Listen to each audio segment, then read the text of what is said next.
a mad dragon that had my mother off my side. They were 4 fans, so nutty and obnoxious, but full of dragon's pride.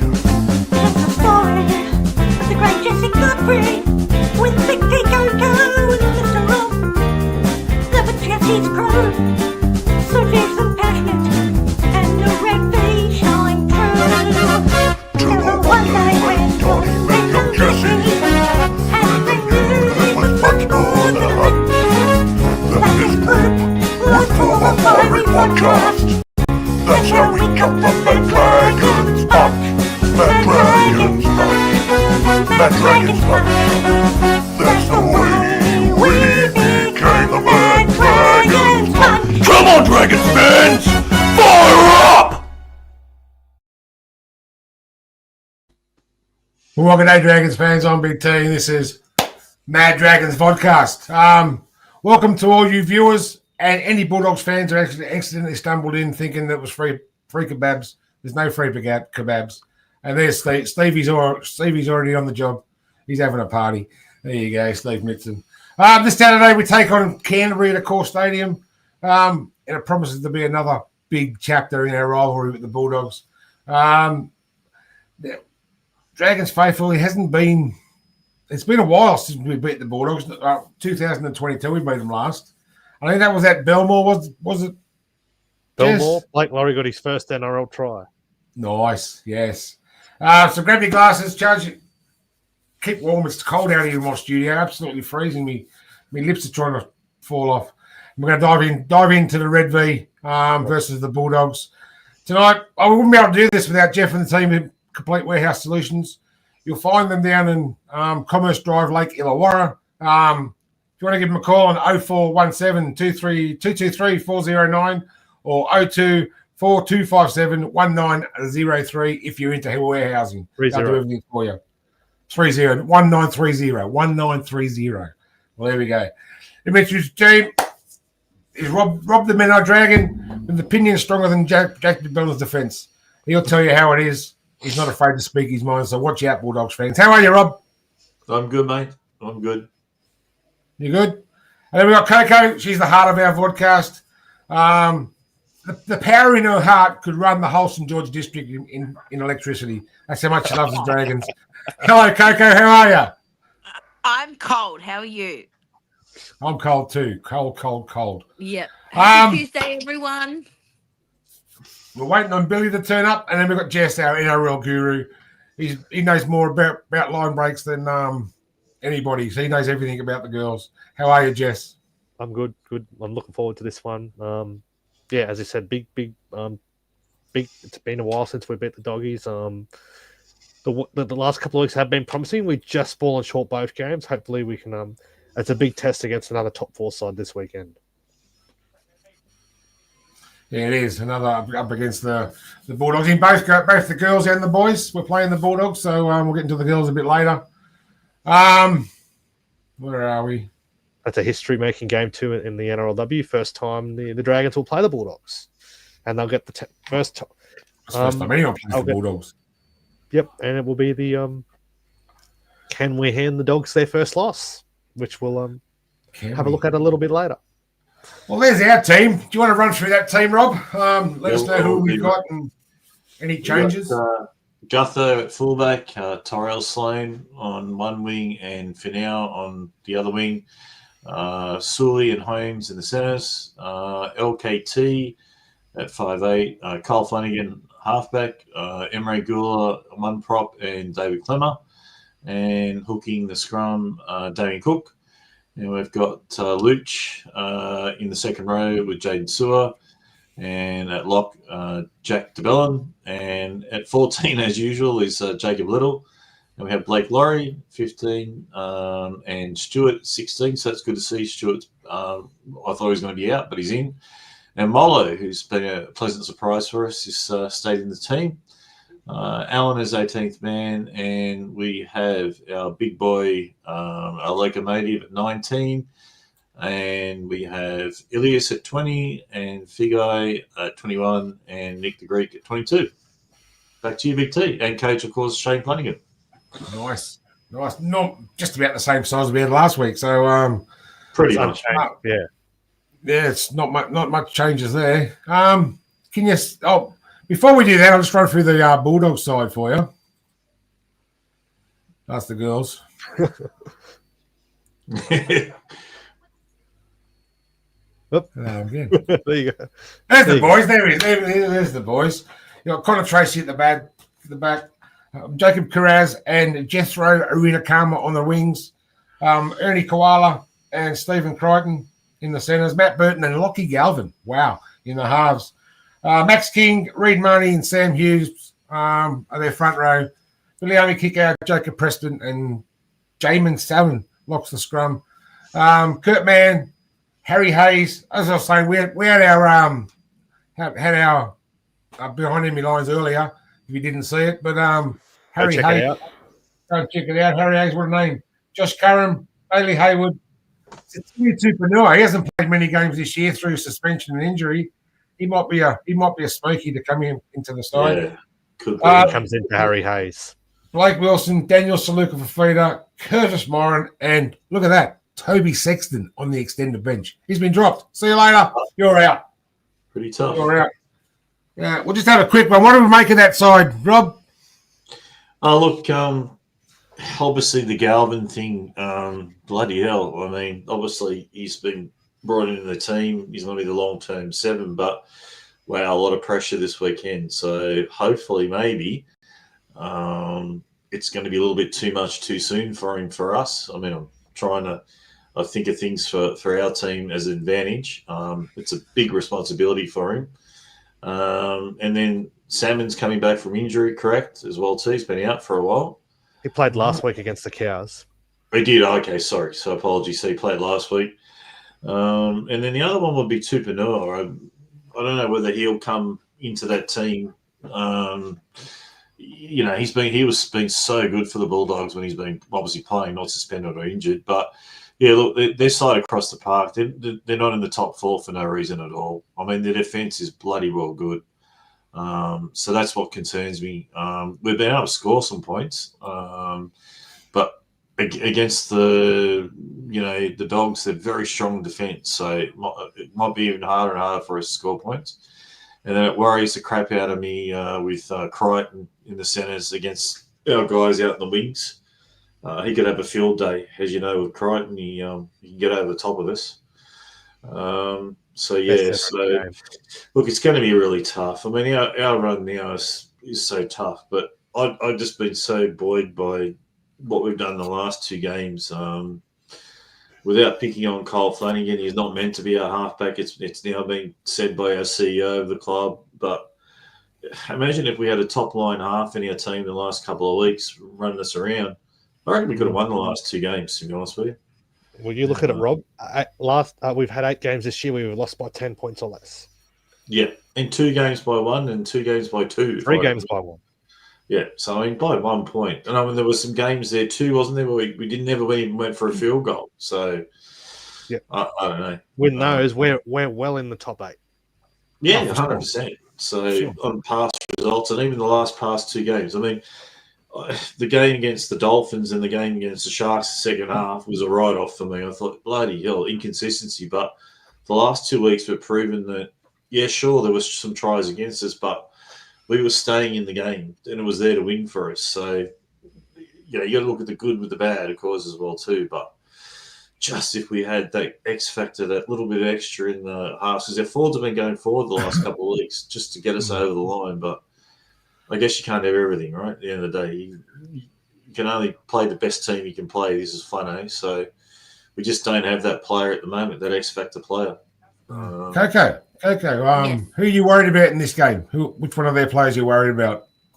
I would say Crichton, also Burton, but also Marnie. Like, he gets called a grub, so I feel like between him and him against like either Little / Cook, that's going to be a good matchup, I think. But also Crichton and I think it's Holmes. They're going against each other. They've both been in State of Origin. The speed for them both. Who else? I just think it's a very good side. They've got that speed, and I know people go on about Galvin, but he's a young kid. We have like, don't we remember that we had a lot of young like players around, when we grew up? Like I grew up with someone like, and they came and they're better now. I don't know. Maybe they should have done Galvin next year instead of bringing him so early. If all the fans don't like it, um, it's just hard because like I think this kid wants to do well in NRL, but everyone's umming and ahhing about it and going, "No, not this year. When is this kid going to have a chance?" Like, and Sexton, oh my goodness, he's on the bench too. That's a bit. I would have rough. put He's him been in. dropped altogether. Rough. That's rough. Like, He's I a wish bit we rough. got him. He would be great at our club. I think we need him. But can I ask you a question, fellas? Except Jesse, because you're not like you guys are you guys are dads, and when someone like the CEO of a club that you're coaching says, "Oh, your son is not the right halfback," how does that? Yeah. How do you think that would make you guys feel? Someone saying that about your son, if you're there coaching him, like, does it put you No. your bee in a bonnet? Hey, Shane Flanagan's already said that, Coco. Shane yeah. Flanagan said he brought Kyle to the club to play 14. 14. Oh, okay. I Yeah, wasn't. he did. I didn't. Coco, he did a press conference when Kyle came across, and Flanno actually said the reason why I bring him to the Dragons, I know he's my son and I'm coaching, but he's there to be a 14 and backup hooker. Oh, So not even a backup half. That'd be Utility. second or third in the line yeah, to be like a 14 and more a yeah, backup hooker. So that's yeah. how it's all played out. Yeah. Well, at the end of the that's day. very frustrating then, because we've got some good guys in New South Wales Cup that could come up and be someone like in with King Tongia. Like, we need to get that gel. Like, I just think it's so, because everyone's talking about that's our main problem, and I think with our, like, even last week with the Roosters, there was no finish. Like, they had that last try which was a forward pass, but there's no one can actually finish the There's game no on game a high. manager there, Coco. Yeah. Yeah, game Including the management, that field power goal. play, You saw Sam Walker kicked a field goal. I mean, exactly. Yeah, like We don't there's have a been player that can opportunities do this that. season. I hate to say it, but is there who can kick one? I mean, we know Val can, but I don't know if our Gutho half can, can. but So it's a worry, isn't it? it When you is. see the ease of Sam Walker's field goal, and even if you go back to that South game at Wing, remember with Jamie Humphries, Oh, how he yes. got the ball, and the same as Sam Walker, he just went back a bit. He took his Metcalf, time. Metcalf did it to us as well. Yeah. Yeah, Remember when he Jamie can't. Soward used to do it all the time in He was the the Wayne sharpshooter. Bennett era? Oh, You know? unbelievable! Yeah. You field could goal rely kicker. on him in a close game. Goalkeeper. You Yeah. wouldn't want anyone else kicking a field goal. Yeah, exactly. He's at And South now. Ilias is in reserve grade. Yes. Yeah.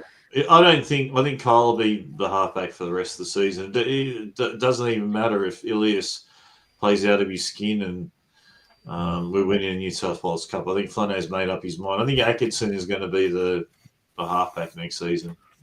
That's what I believe. Or either that or be the dominant half. It doesn't really matter, does Yeah. it? 6 or 7. Depends who we do sign between now and then. If we do sign Yeah. another half as well. Well, it's going to be That's tricky because the Perth Bears are coming. So we'll be competing with them to get a good player. Like, even if the Dragons do what the Raiders do and get someone from Super League, like if someone's come over, and because there's some good players in Super League that might want to come over, but it's just who we need. We need to get back to where we were, to have those, the X factor, like you said, Rob. There's no X factor really. Like, The Dragons are a frustrating club. Big T said it, right? Jamal Fogarty, I know he's 27 or whatever he is, right? Maybe 28, 27, I think. But he's still got a few good years left. His bombs are unbelievable. He can run the team around the park and all that. If we already knew that Kyle wasn't going to be a permanent 7 and Fogarty is coming off contract, he's gone to Manly. yeah, We should have been in big time and try and get him to come. yeah, You know, I what I mean? agree. Yeah, We're going about marquee, but are we really going to get a marquee player? I mean, love to see Daniel Jerome Anderson Hughes. can help with that, Rob. You love Qatar, of course, but I don't know. Well, yeah, Daniel Anderson, mate, 100%.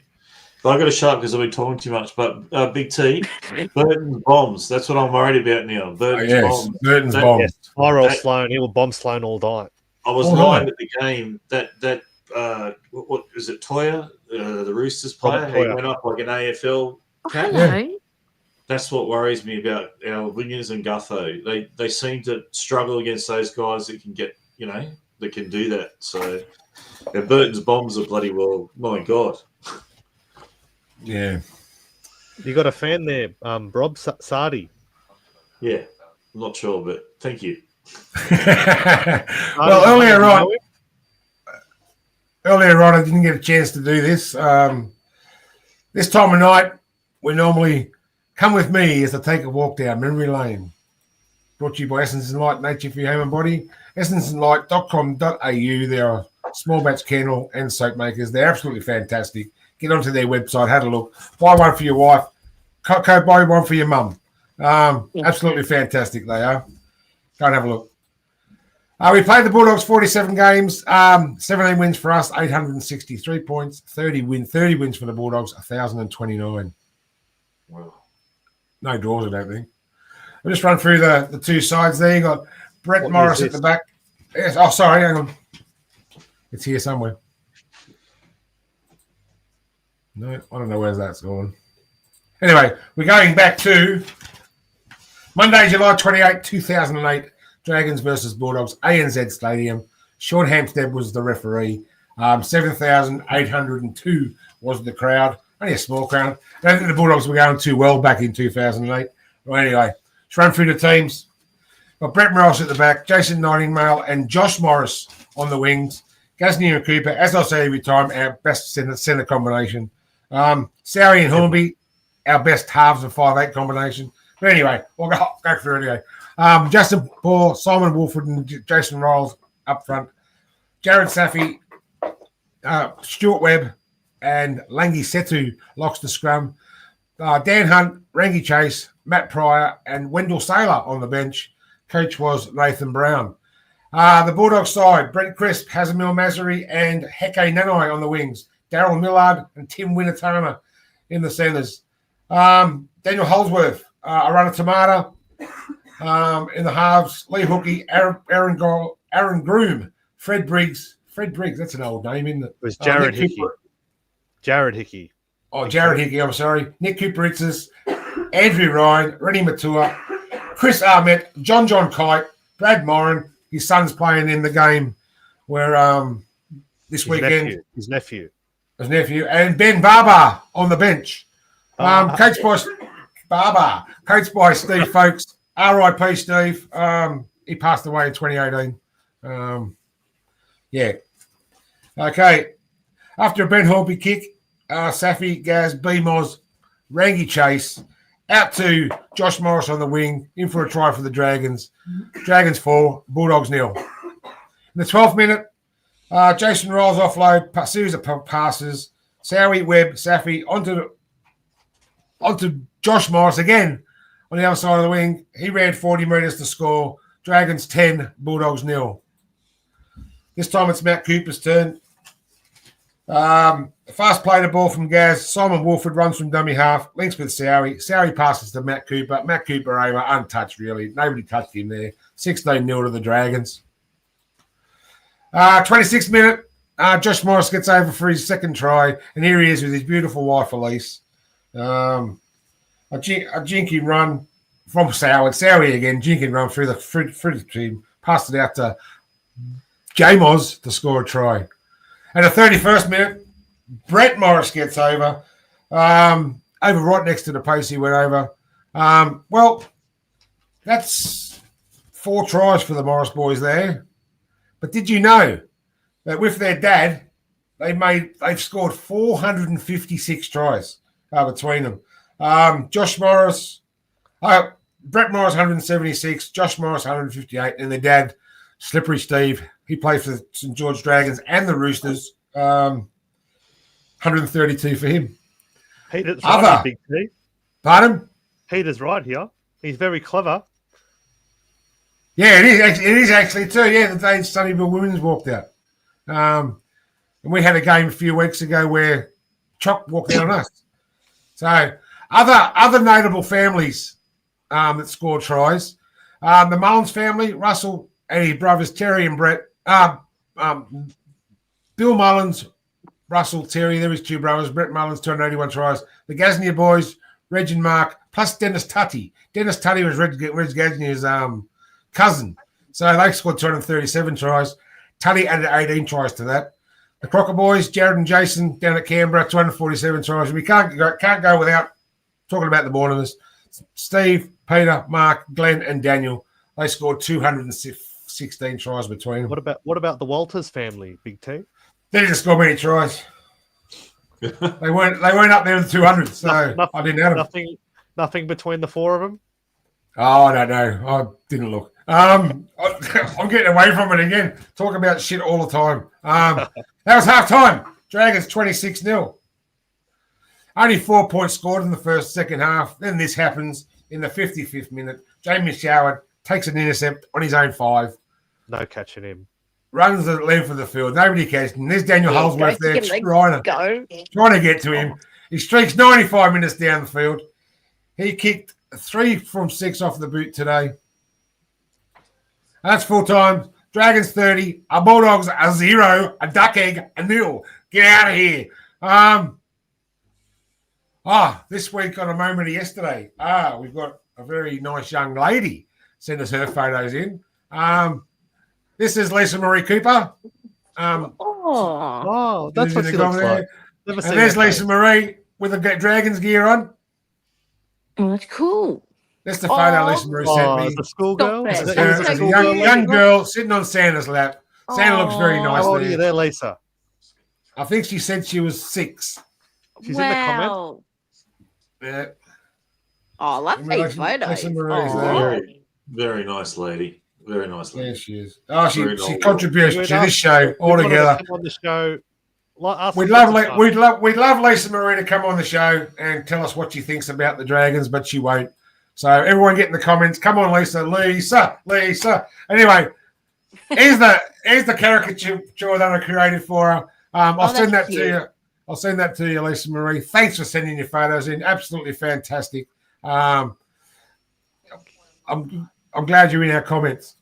Thank you for joining me on Behind Enemy Lines. We didn't do Behind Enemy Lines. We've done it earlier, and a walk down memory lane. This has been a Big T presentation. They're my 2 boys. They're big boys, mate. Big boys. 6'5" and 6'6". Whew, Oh, huge. wow. I bet you they can drink. They can eat. They can eat. One drinks, one doesn't. So the big fella on the right there, he doesn't drink. He's a security guard. Who do we challenge this week to do it for next week, Big T? Who would you like to see next week? I'd like to see Steve Mitson send me in some photos of him. So he's there in our comments. He can send me some photos of him as a kid. But proudly brought to you by the Mad Dragon Vodcast, as usual, all the time. Yes, and she's a 4-year-old. She was 4 years old. 4-year-old Lisa. 4-year-old. There you go. essenceandlight.com.au. Go and check them out for soaps and candles. Absolutely great candles they are. Go and have a look. Please go and have a look. As I always say, Jess, the rest is history, but there's much, much more to be made. Oh, shouldn't have showed you that one. Shouldn't have shown you that one. Too late. Oh, there you go. You have another look. Go on, have another look. Is that your... Thanks for joining me. I love you all. Dragons for life. Back to you, Big T. It's back to me. What have we have talked some about clips here? if you want to accompany that, Big T? You've got some what? Some clips. So we've got 2 of the boys. Yeah, I'm going to go and find my mouse. He's just jumped off the table. Hang on. You do what you got to do, Jess. All right. So we'll hear first from Michael Molo, who's looking ahead and is excited about this Saturday night's game.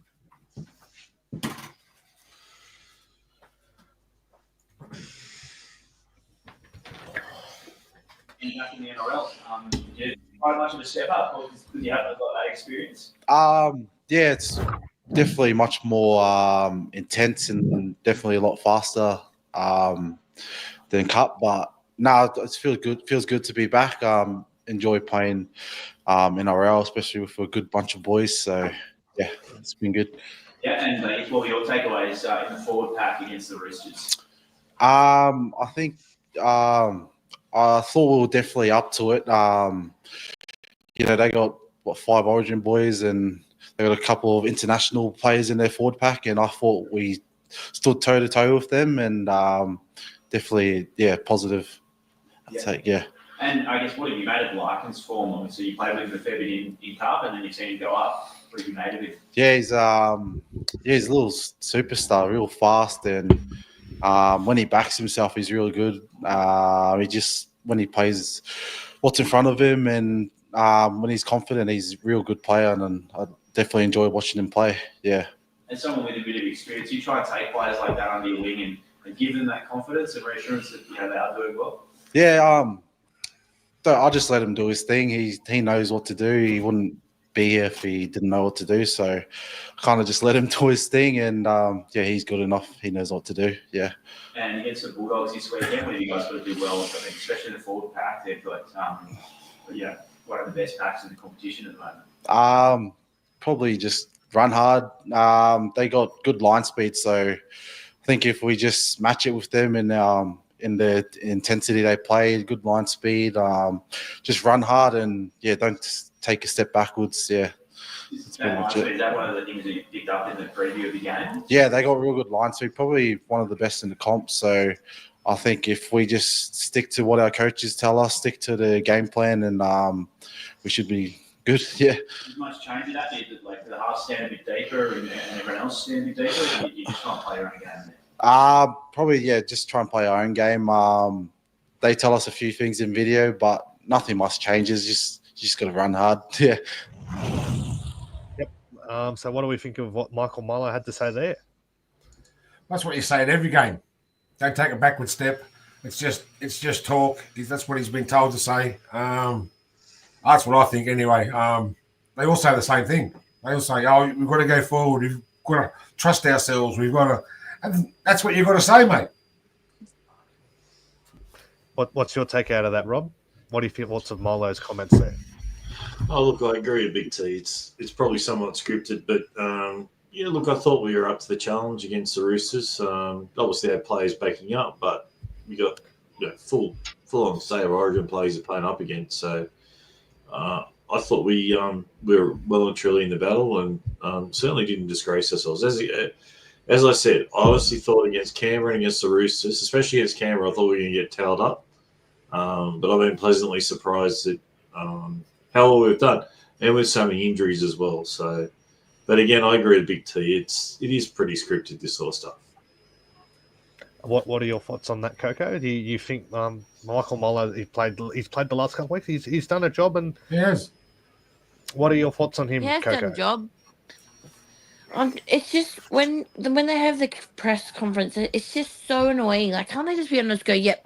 Why can't they just be like, yeah, we didn't do the right thing last week. I am feeling nervous. Like, I'm feeling nervous because we are not on par with them. And yes, they've got the shit going. Well, I can say shit now. The shit going on with like Galvin and they're all worried about that shit. We're worried about just playing a game. And the frustrating bit is, yes, like you said. And we had one player that backed up from Origin. That was Valentine. No one else. And everyone else, and it's like 2 steps forward, 2 steps back with our team. I hope they actually listened to what I said to them all on the fan day and did their homework and actually put the effort in. Because because most of the Dragons fans, and I'm not sorry I'm saying this, will probably expect us to lose on the weekend because we just can't finish a goddamn bloody game. So it's just so frustrating. I'm at my frustration point, but I still love the boys. It's just frustrating. Yeah. You know? It's totally understand. Tough to lose. Yeah, it's just you can tell that they had it on against the Roosters, but then the likes of the Bulldogs with their speed and their power play and Burton's kicks, like we need Flanno to do that too. We need him to do good kicks. We've had Jaden Seward do a good kick. We've had Leilua do a kicks and Valentine, but he has to. Flanno needs to. Flanagan. Yeah, that's right. But it's like he's not there, you know, and it's just really frustrating. Coco, I don't know whether he can kick. Yes. Much better than he can kick, to be honest with you. You either got it or you don't, right? Yeah, so I get what you're saying. I mean, I've been batting on for weeks about floating bombs and all that. Yeah, and we'll it's see just that is Burton the do the same marquee as well. of that game, isn't it? It's like everyone has their. It's like Cleary with his kicks, Burton with his bomb kicks. You know, Jerome Hughes, the Paul banana Trace, kicks. the last game he played. Exactly. You We- know, We're or in the the grubber fight. kicks. There's no denying that, Yeah. Coco. And we- I know we- it's just we- frustrating. Coco, we haven't got a halfback that can finish the game. No. That's We need right. someone That's who right. can nail it on the head. We need someone who can nail it on the Yeah. head, like a Cooper Cronk, Yeah, like that's right. Jerome Hughes, like one of them, like one of Yeah. those players. Yeah. You You know? saw Sam Walker was so rusty. He's rusty as anything, but he still kicked that field goal. He was smart enough to kick that field goal, which That's right. could He have, was smart. could have just won by one. And somebody mentioned before, it might have been you, Rob, Sandon Smith at the Roosters. He seems to be on the out of there. Why don't we go throw money at him? I don't get it, mate. If you look Yeah, at he seemed like a good the Anzac game, Sandon Smith's name was all over the bloody scorecard for the Roosters. So Yeah.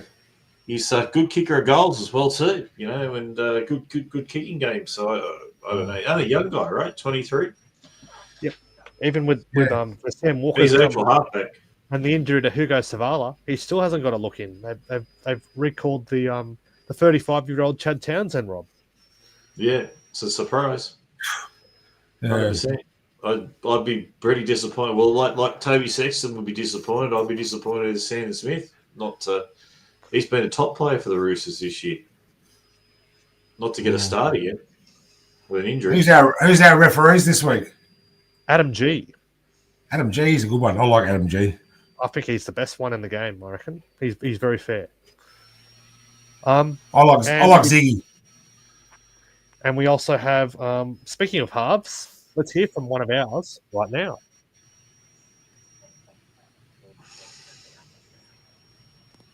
We're going to get these key ups quicker. I'm going to do this. Finished, but wasn't the result you wanted. Yeah, wasn't the result we wanted in the end, but there's a few good takeaways that we can take heading into Bulldogs this week. How did you find to play against Sam Walker? Obviously, one of the top halves in the competition. I know after you played the Dolphins, you said so that's where you want to be, and that's you see that's the level of play. Did you have much of a chat with him? No, I didn't, but it was good playing against another young half again, I guess, and it was good. Do you have any, mentors outside of the club or people you can bounce off and talk to about at your game? I talked to my uncle a bit, and my dad. They're the main ones. Yeah, and how's Kyle? Has he been able to help you out as well as the senior half of the two years? Yeah, definitely. Kyle, Cookie and Gutho both helped me off the field. With Kyle, we're just working on our combination still, but getting better. Yeah.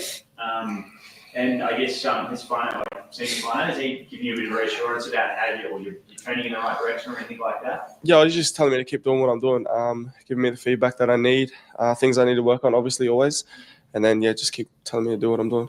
Do you feel like you're getting more comfortable playing 8 minutes in the NRL? Because it certainly looks like that from the sideline. Yeah, definitely. I think I'm past that finding my feet stage. I'm just really comfortable and really trying to take it to the next level. And the Bulldogs this weekend, what do you expect from them when they're they're obviously up the top of the end of the ladder? They have had a bit of a stumble. Yeah. Obviously the benchmark of the competition right now. Really aggressive kind of side.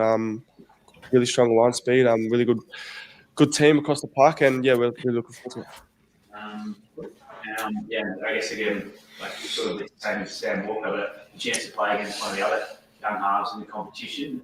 Is there a bit of you try to take that personally and make it a bit competitive with the other young halves? A little bit, but I just try and focus on myself, what I can do for the team. That's what the coaches tell me, just focus on what I can do for the team, try not to get too much into that kind of stuff, but Nice. Right. Well said. What are your thoughts on LK liking Kintogia there, Rob? I think he's doing a good job, solid job. A young guy. Again, obviously, there's a few questions there that he's got to give straightforward answers, but I think he's willing to learn. He's willing to do the hard yards. He's got the right attitude. And as Coco was saying before, and even Big T with our halves, we need that X factor. We need that, you know what I mean, that player that can make something out of nothing for us. And it's been apparent in games this season. I think Jesse said we had 3 games lost by a point. So we need players like that, not just players that are going to go through the motion and through the motions. So I'm I'm happy with LKT, and I just hope he keeps on improving, and I think he will. I mean, we saw with Junior Amone, he played 50 odd games or whatever. It took him a while, but he was coming good until obviously all the stuff went down. But so I think LKT, the more he plays, the better he'll get. And as his coach says, as long as we don't put too much pressure on a younger player, but I think he'll. I think he's proven already that he's got what it takes. I think that's highly possible with our fans because they do love to give the young ones a bit of a hack on. So it's good to see him getting guidance from like Cookie and Gutho. It's good because that's what those guys. Every club should have a mentoring group, a leadership group, and that's what we used to have it. I think we did. So I think the guys need to if we're getting all these young guys like the Egans, the Stewarts, the King Tongias, they need someone to help them, guide them through this, and that's half probably what we need. Someone to stand up and go, yeah, I'll take control. Yeah, totally. But yeah, I agree. I agree with what you said, Rob. It's hard, but the only thing is how can he strive to be the best when there's someone that isn't in the right position and only playing half a job? That's my issue. It makes it very, very agree with you, Coco. It makes it very tough on him. I think it's criminal almost, to be honest with you, that he's now in a situation where, and to have our CEO come out and say, "Oh, well, Kyle's not really going to be a halfback for us. We want a much better halfback than that." So the pressure's on them that it's making excuses for Kyle, but it doesn't make any excuses for LKT, does it? Yeah, so but every week. Yeah. I agree, But Coco. I know, I agree. Yeah, it is tough. But this is just the PSA to everyone who likes to hack on Sloan. For King Tongia, you need to give him a break because he's doing a job for two people at this current stage in his season, and he's a young man. And let him strive on his own. Don't think that he's going to build Roman in a day. Let him strive on his own. Okay? So that's the end of my Coco rant. Well, it's his first full season, Coco. Exactly. So it's his first full season. You can't expect him to build it in one or he's still thriving. He's still trying to see what's good for him. He only came in a quarter of the way through the season too, Jess. So yeah, he only came in a magic round when exactly. So he's only had a few months. He's not going to be he's going. I think he's going exceptional and good on him. And he seems like a lovely down to earth lad. So good on him. And I just think keep striving. He goes to the line. This is what I like. He goes to the line. He occasionally goes sideways. Kyle goes way too sideways. We know that, but at least he makes an effort to go to the line. He challenges the line. You know what I mean? And that's what you want. And because we're no good. If our halves aren't going to go forward and challenge the line, going sideways is going to help the forwards going forward. Yeah. Jess, have you got a question for us tonight? A trivia question? That's what we're getting into next.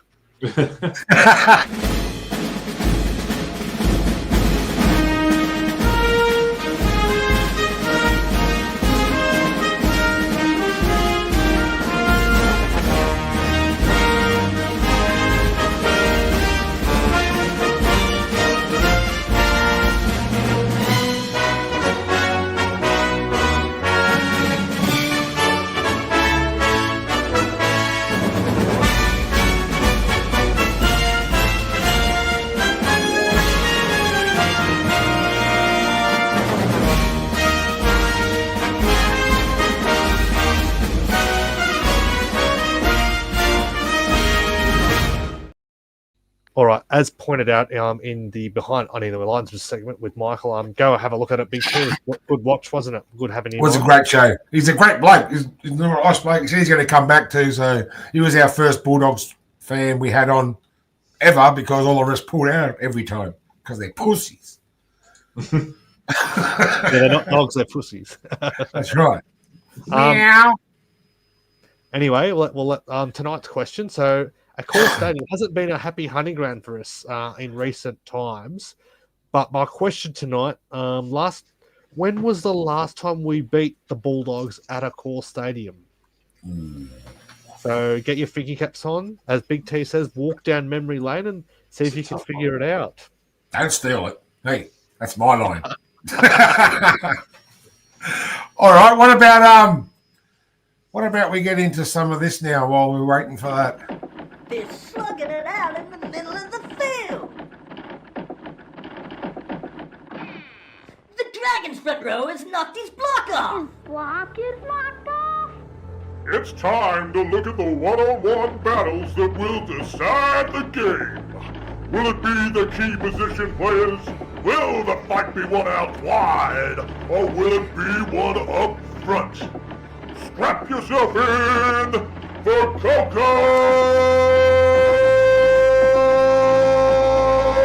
Clashes!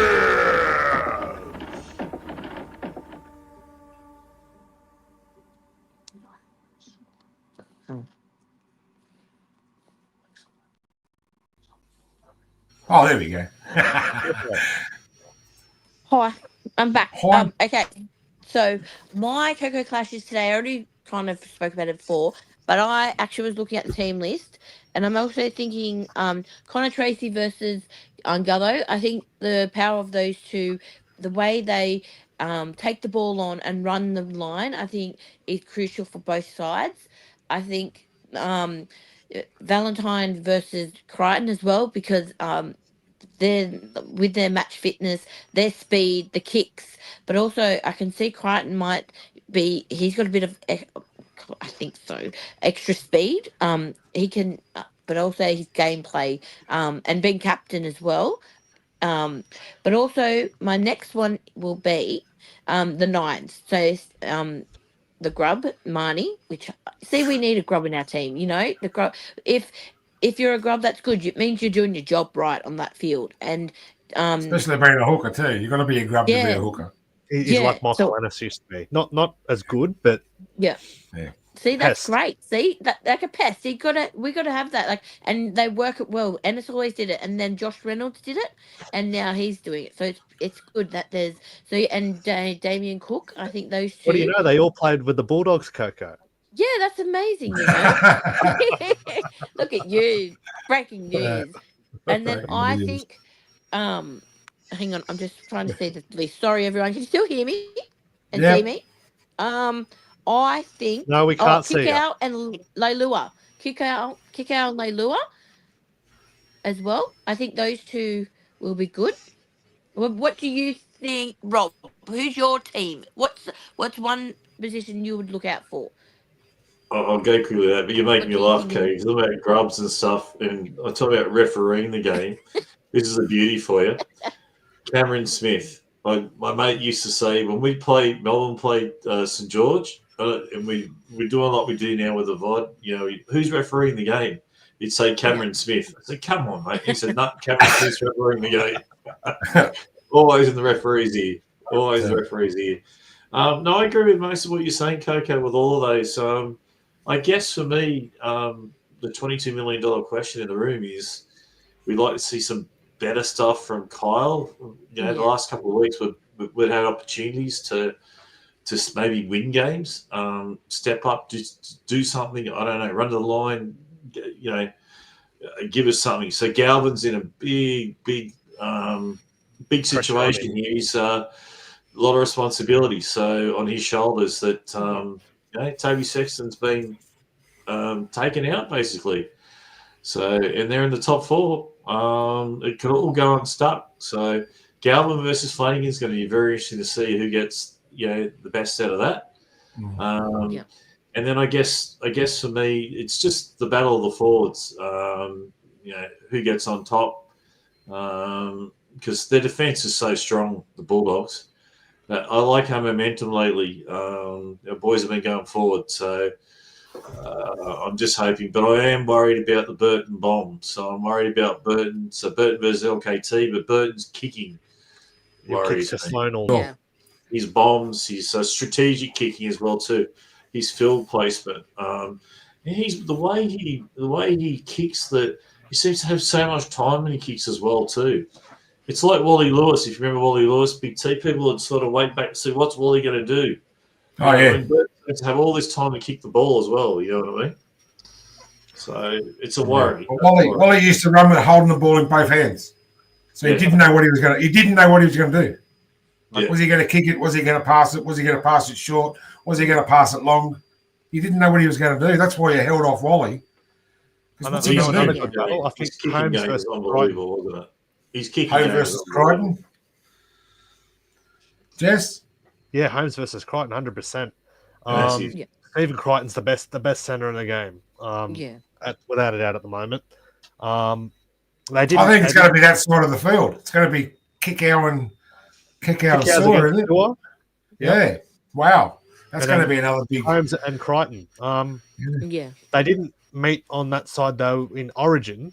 No more talk about that, Big T. By the way, we've moved on. Oh, I've gone off that. No more yippies. That was a good night Sunday night. I like that. Jesse, you just reminded me of something. The clash could be the goal kicking, Holmes versus Burton there.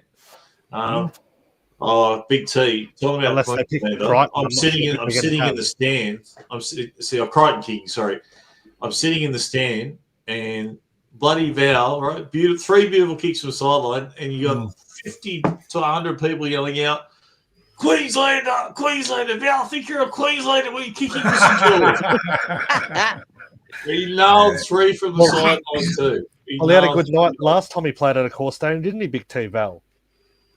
He did. Had a great night. What was it? 4 from 5? Was that 5 from 5? Was that?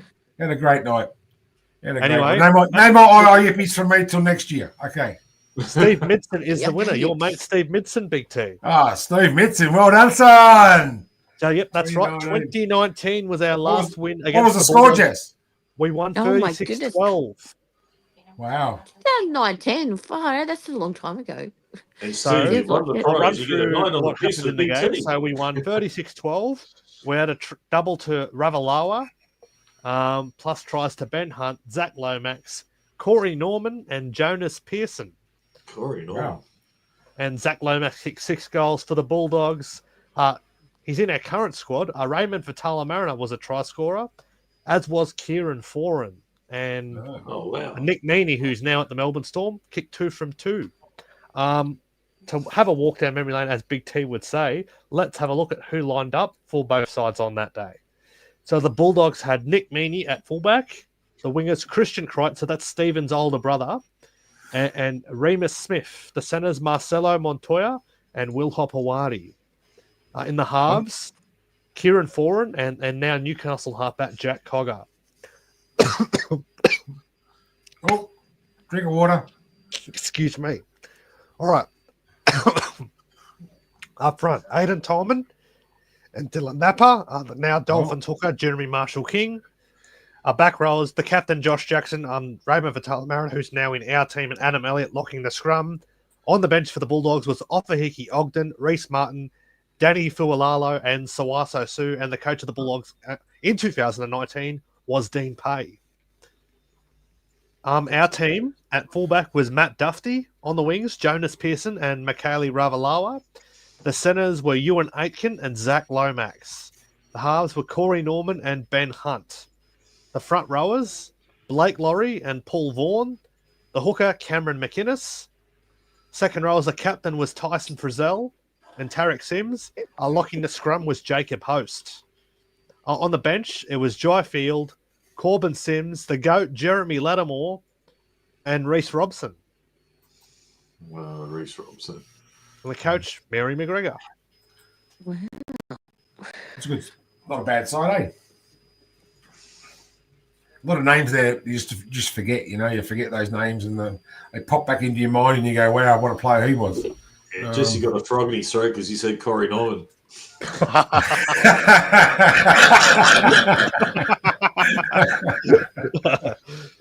Yeah, he was one of our better players, wasn't he? For a bit of humour, something I come across today, it might lighten the show up a little bit. Let's have a look at this. From someone you wouldn't expect to have a following. This guy, isn't it?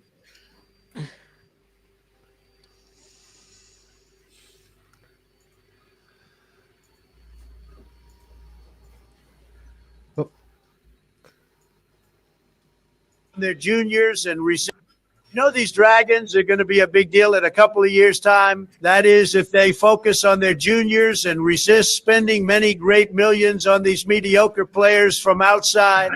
Forget about crybabies like Zach Lomax and Francis Mogul. They're nothing but traitors. I mean, Shane Flanagan, he's a great guy, and he made the tough decision to move Zach to the wing. Zach really owes his career to that guy. We got some great young guys like Jacob Halongo who are going to be huge. So God bless the Dragons, and let's make the Dragons great again. You know, these Dragons are going to be a big... There we go. Donald Trump on the Dragons bandwagon, Big T. I love AI. AI is fantastic. I love playing with it anyway. AI as well. Steve said, Trump, it's time for your bedtime. No, that was the other bloke. That was Biden. Biden should have been in bed by now. And Peter V'landys liked it. Peter V'landys. Love to have him on the show, Peter V'landys. What if he wants to come on? Send Jess or me a message, and we'll get you on. Same as you, Lisa Marie. Same as you. Come on, anytime. Anytime. Yeah, let's have a girls only one, Lisa Marie. You and I do it. Oh, Mad Dragons girls only. Yeah.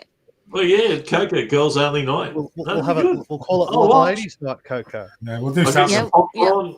Coco, get some popcorn, a couple of drinks, and I'll watch you go. We'll watch her. Oh gosh, a couple of drinks, I'll be in trouble. Steve Vincent really thinks that's Peter V'landys. It is Peter V'landys, isn't it? I've been telling Steve for weeks. Peter V'landys watches us. Hey, you'll be down narrow races in a couple of weeks, Big T. Narrow races? You going to go down? I'm going to get Peter V'landys to ring you up to get you to go to the bloody Gold Coast and get Tino for us, mate. I'll go up there and get him, no worries. As long as you ring Daniel Anderson to make that arrangement. Oh, don't worry about Daniel. 25-year-old Tino. My son couldn't believe. I said, son, he's 25 years old. Nah, he's older than that, Dad. Doesn't 25 years old. He's an Illawarra boy, Peter V'landys. I'm sure. I think he is too. He is. Yes, he is. He played at West Illawarra. You think you'd like the Dragons more, wouldn't you? Talking about West Illawarra. He said many years ago, a successful Dragons is a good competition if we can have a Dragons team going very well. Come on, Peter, let's do something about it. I'll tell you a quick story about Peter V'landys, right? I found this story out. It was a very good story. This is pretty old now. I don't know. Big T might know it. Jesse, you might. Harold Park Dogs. Everybody knows the dogs races, right? You heard the dogs races. Ahead of the racing in New South Wales, yeah. Yep, as well. There used to be a track called Harold Park. Anyway, there was a guy there who was a big superstar, and Peter V'landys was only a young boy out at the track. And does anybody remember the Don, the great guy in our Australian guy that went to America and all that sort of stuff? And he was Cummings. No, Don. No, I don't remember. It was absolutely great, like comedy guy and all that sort of stuff. And anyway, long story short, Peter V'landys was there and all that, talked to this guy and all that. And the guy became a superstar the next month, 2 months, in everything, Hollywood and all that sort of stuff. So incredible. Peter V'landys, he touches gold with everything he does. Unbelievable. How do you think he's going in rugby league, Rob? Oh, man, as the chairman, I think he's been doing an admirable job. I mean, all that stuff with Vegas, it goes over my head. I don't know how they can run it all and do it all, and the finance side of it. You know what I mean? And but people were doubting it, right, and said no, it'll never be successful and all that, but it's made a huge amount of money, and look at the following it gets with the clubs. And every team wants to go there. I think he's come in, he's been more bums on seats too at games as well. Yeah. That's been growing every year since COVID, just been growing and growing and growing. Incredible. Yeah. But to do Vegas, like Peter V'landys is buying hotels. He wants to buy a plane for the NRL. He wants to. He's buying hotels up on the Gold Coast, so when the players go up there, they don't have to pay any costs. He's NRL bought pays one for right it. on the top of Shark Park as well. Yeah, so there you go. There you go. So teams don't have to Not that you fork want to out. Not that you'd want to have a view looking at Shark Park, though, Rob. No. All right, we're talking about lower grades before, Jess. You got any lower grade stuff there, mate? Well, let's get into NRLW. Guys, it was Don Lane I was thinking about. NRLW. Don Lane. Don Lane. Don Lane. Okay, yes. Yeah, back in the day when he wasn't a superstar, Don Lane. Peter V'landys met him at the Harold Park Dogs. All right. As a kid, so great story. Before we get in NRLW, let's hear from let's hear from a couple of our rookies first. We'll hear from arguably our best player in round one. Let's hear from her.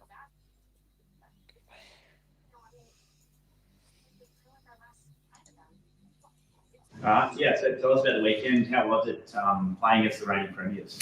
Tough. It was very tough and obviously disappointing with the result, but I think we can get so much out of that game. I think we were in it for most of it, but yeah, it's exciting that it's only round two and we came that close to the past year's premiers. Yeah, I mean, leading after 40 minutes, can you tell us about some of those learnings that you did take out? Just the physical side of it, and as well as just still staying in the grind when things are tough. There was such a physical side. I mean, Isabel Kelly runs like there's no tomorrow and hits like a brick wall. But yeah, just knowing that if you have faith, the grind, and you can stay in it, then you're so close. And like, what was it like playing against Isabel Kelly? I'm sure she's someone you've watched for so long, you know, in the Origin arena and for Australia. What was it like? Did you have a chance to have a chat to her or pick her ears about some advice? Not advice, but just after the game, like she came up to me, acknowledged me, said like, "Good job, Indy," and that it was just crazy that you get to play against someone you've looked up to for so long, and yeah, it was just a crazy experience. Not many people get to play against someone they've idolized their whole life, so it was definitely a game I'm going to remember for my whole career. And can you tell us a bit about your pre-season as well? As been said about sort of the weight you had to put on and some of the things that Crossy sort of asked you to do, and you were able to do all those things. Can you walk us through some of those? It was a long process. It was about 6 months of just hard work and being a little bit selfish and taking off the Tasha Gale season because it's obviously very hard to put on weight through pre-season. So I took that off. I ate a lot. I went to the gym a lot. I did a lot of hard work behind the scenes with Crossy as well. Picked a few people's ears who have gone through the same process. And yeah, it was long, but I got there. And I mean, do you feel like you're much more confident now? Is it like you feel when you take the field after that session? So much. Like, it's crazy how even like mentally it makes you so much more confident, but having the body to physically do the things that I've always wanted to do, it's a new body and it's getting a little bit to get used to, but yeah, I love the place I'm at. And yeah, so how have you found it the first two games over there? I think it was your first touch of football. Young one, you scored in another try. How has it been? A bit of whirlwind, or have you just sort of taken it as it comes? Just kind of taking it as it comes. Obviously, it's still surreal that I'm playing in NRLW, but it's. I think I'm ready for it, and I'm going week by week, and I'm feeling good. So yeah. And this weekend against the Bulldogs, you've got some former Dragons girls who are over there. Yeah. Have you had a chat to any of them, or has there been much chat about them? Well, I think Tigger's not playing this game. She got a suspension, but I know how Lex plays. She's a workhorse, and she's going up against little sis Trin. But yeah, they're strong. They're big bodies around the park, and they're also new, so they have nothing to lose. So they've been throwing their whole team at each team each week. So I know it's going to be a hard challenge, but they're just going to have to put my body on the line sometimes and play after play, and it's going to be a long game, I reckon. But yeah, I'm excited. Yeah, and I guess so you go into this one feeling really confident, even though you've had a loss and you were able to test the premiers. Yeah, definitely. I think that game has given us girls so much more confidence. Even though we came short, I think we stuck together and we played and we built that next level of connection with our team, and I think it's going to show this weekend. The Indy Bostock there, one of our rookies, came so close against the Roosters. You were at the game, Coco. What are your thoughts on what Indy said there? There's and it was a great moment for her to come up against one of the greats of the game in Isabel Kelly. Yeah, I thought the girls did come off a bit short, and I thought they played very well. And I love how they're, I think they're trying to that team building, and they're like very stable with their relationships. And even when I was talking to some of them on Sunday, they all felt they were all positive and giving the coach credit and the girls. And I think they're just going to go up. I think there's something about these girls, and I really going to I support them, and I just love seeing the girls play. It's just so good. Yep, and well, yeah, Bostock. Yeah, what did you what are your thoughts on that, Big T? Indy's got well to start her NRLW career. Indy's going to be a superstar. She's going to be catching Tegan Berry. Well, Tegan Berry's going to score a lot more tries now. She's going to keep going. Like, she could be up in the 50s by the time, 60s by the time she finishes playing football. Indy's going to be up there too. If we can keep both of those in our tie, the Flash and the Ferrari, we're good for life. As Ray Sean said the other night, there's no if Indy keeps on track the way she's playing right now, she could be the next Isabel Kelly. Indy easy. Yeah. Easy. Next year surges. 3:15 on Saturday, this game will take place. Up against the Bulldogs, who have started their inaugural NRLW season undefeated, Big T. Yeah, they have. Yeah, 2 games, 2 wins for the Dogs. I'll just find it for you. And Andy Robinson in the back, Bridget Hoy, and Ada Vanny Bulecki on the wings. Tiogi and Courtney in the centres. Ash Quinlan and Tyler Preston in the halves. Hope Millard, Ebony Pryor, Tegan Dimmick, what's his name? Jim Dimmick's daughter, Alexis Tauaneai, Shanice Monshao, and Holly Winner locks the scrum there. Annika Wilson, Paya Uloi, Shannon Murray, and Kalasapani, another Hopawati. And Kalasapani, her name is. Matthew Photo Mawala. Ex-Dragon. She's an ex-Dragon. Melee, isn't that? That's Melee, isn't it? Leo Photo Mawala. Liz McGregor. She's a MacGregor. She's got the A. She can afford the A in her name. Simone Loki Tui. And this next one, SM. I've written SM because the name's that freaking long. Come on, give it a try, Big T. I'm not even going to give it a crack, mate. Don't you worry about that. Jesse, who's the number 21 for the Bulldogs? Shaquila Mahakitea Monshao. Wow. That's a long Can you name. try that, Big T? Try it. Yeah, Shakaquila Makahatu Monchao. How close is that? I'll learn that one, don't you worry. Just like I learned You'll get that down pat soon, I'm sure. Just like Tino Fa'asumala Awi. I like saying and that one. And Marky? And Paulie Suliruka is their number 22. I don't know anything about a lot of these girls. Tauaneai and Tareka Katoa are the only two I knew anything about, I think. Holly Wheeler as well. Yeah, Preston and Quinlan. They've been around a while, haven't they? Preston's she's got a great kicking game. That's going to be one. Jacob Preston there. Matt Pryor from St George. Yeah, Matt Pryor too. Sure, she's related. Jimmy Dimmick's daughter. She was a Dragon, wasn't she? Father played lower grades for Canterbury many years ago. Hope Millard's an interesting one. Hope Millard played Tasha Gale Cup for the Steelers. With the likes of Charlotte Basham, Casey Ray, Indy Bostock, Bronte Wilson. So she came through our system, but couldn't make the step up to NRLW with the Dragons. But yeah, a huge out though for the Bulldogs was Angelina Tiakarangatoa. So she won't get to play her former club after being suspended for a slap and a hair pull. Naughty girl. Bit of a bitch, eh? Bitch fight. Wow. Do you think that's worth a suspension, though, Big T? Look, a hair pull, like, that's going to happen. That's one of my big gripes. If a player wants to wear his hair or her hair down below their collar, they deserve to get it pulled. Because that takes away a tackling option for a defending player. I can't grab anybody with long hair on the back of their collar and pull them back. It takes away a tackling option.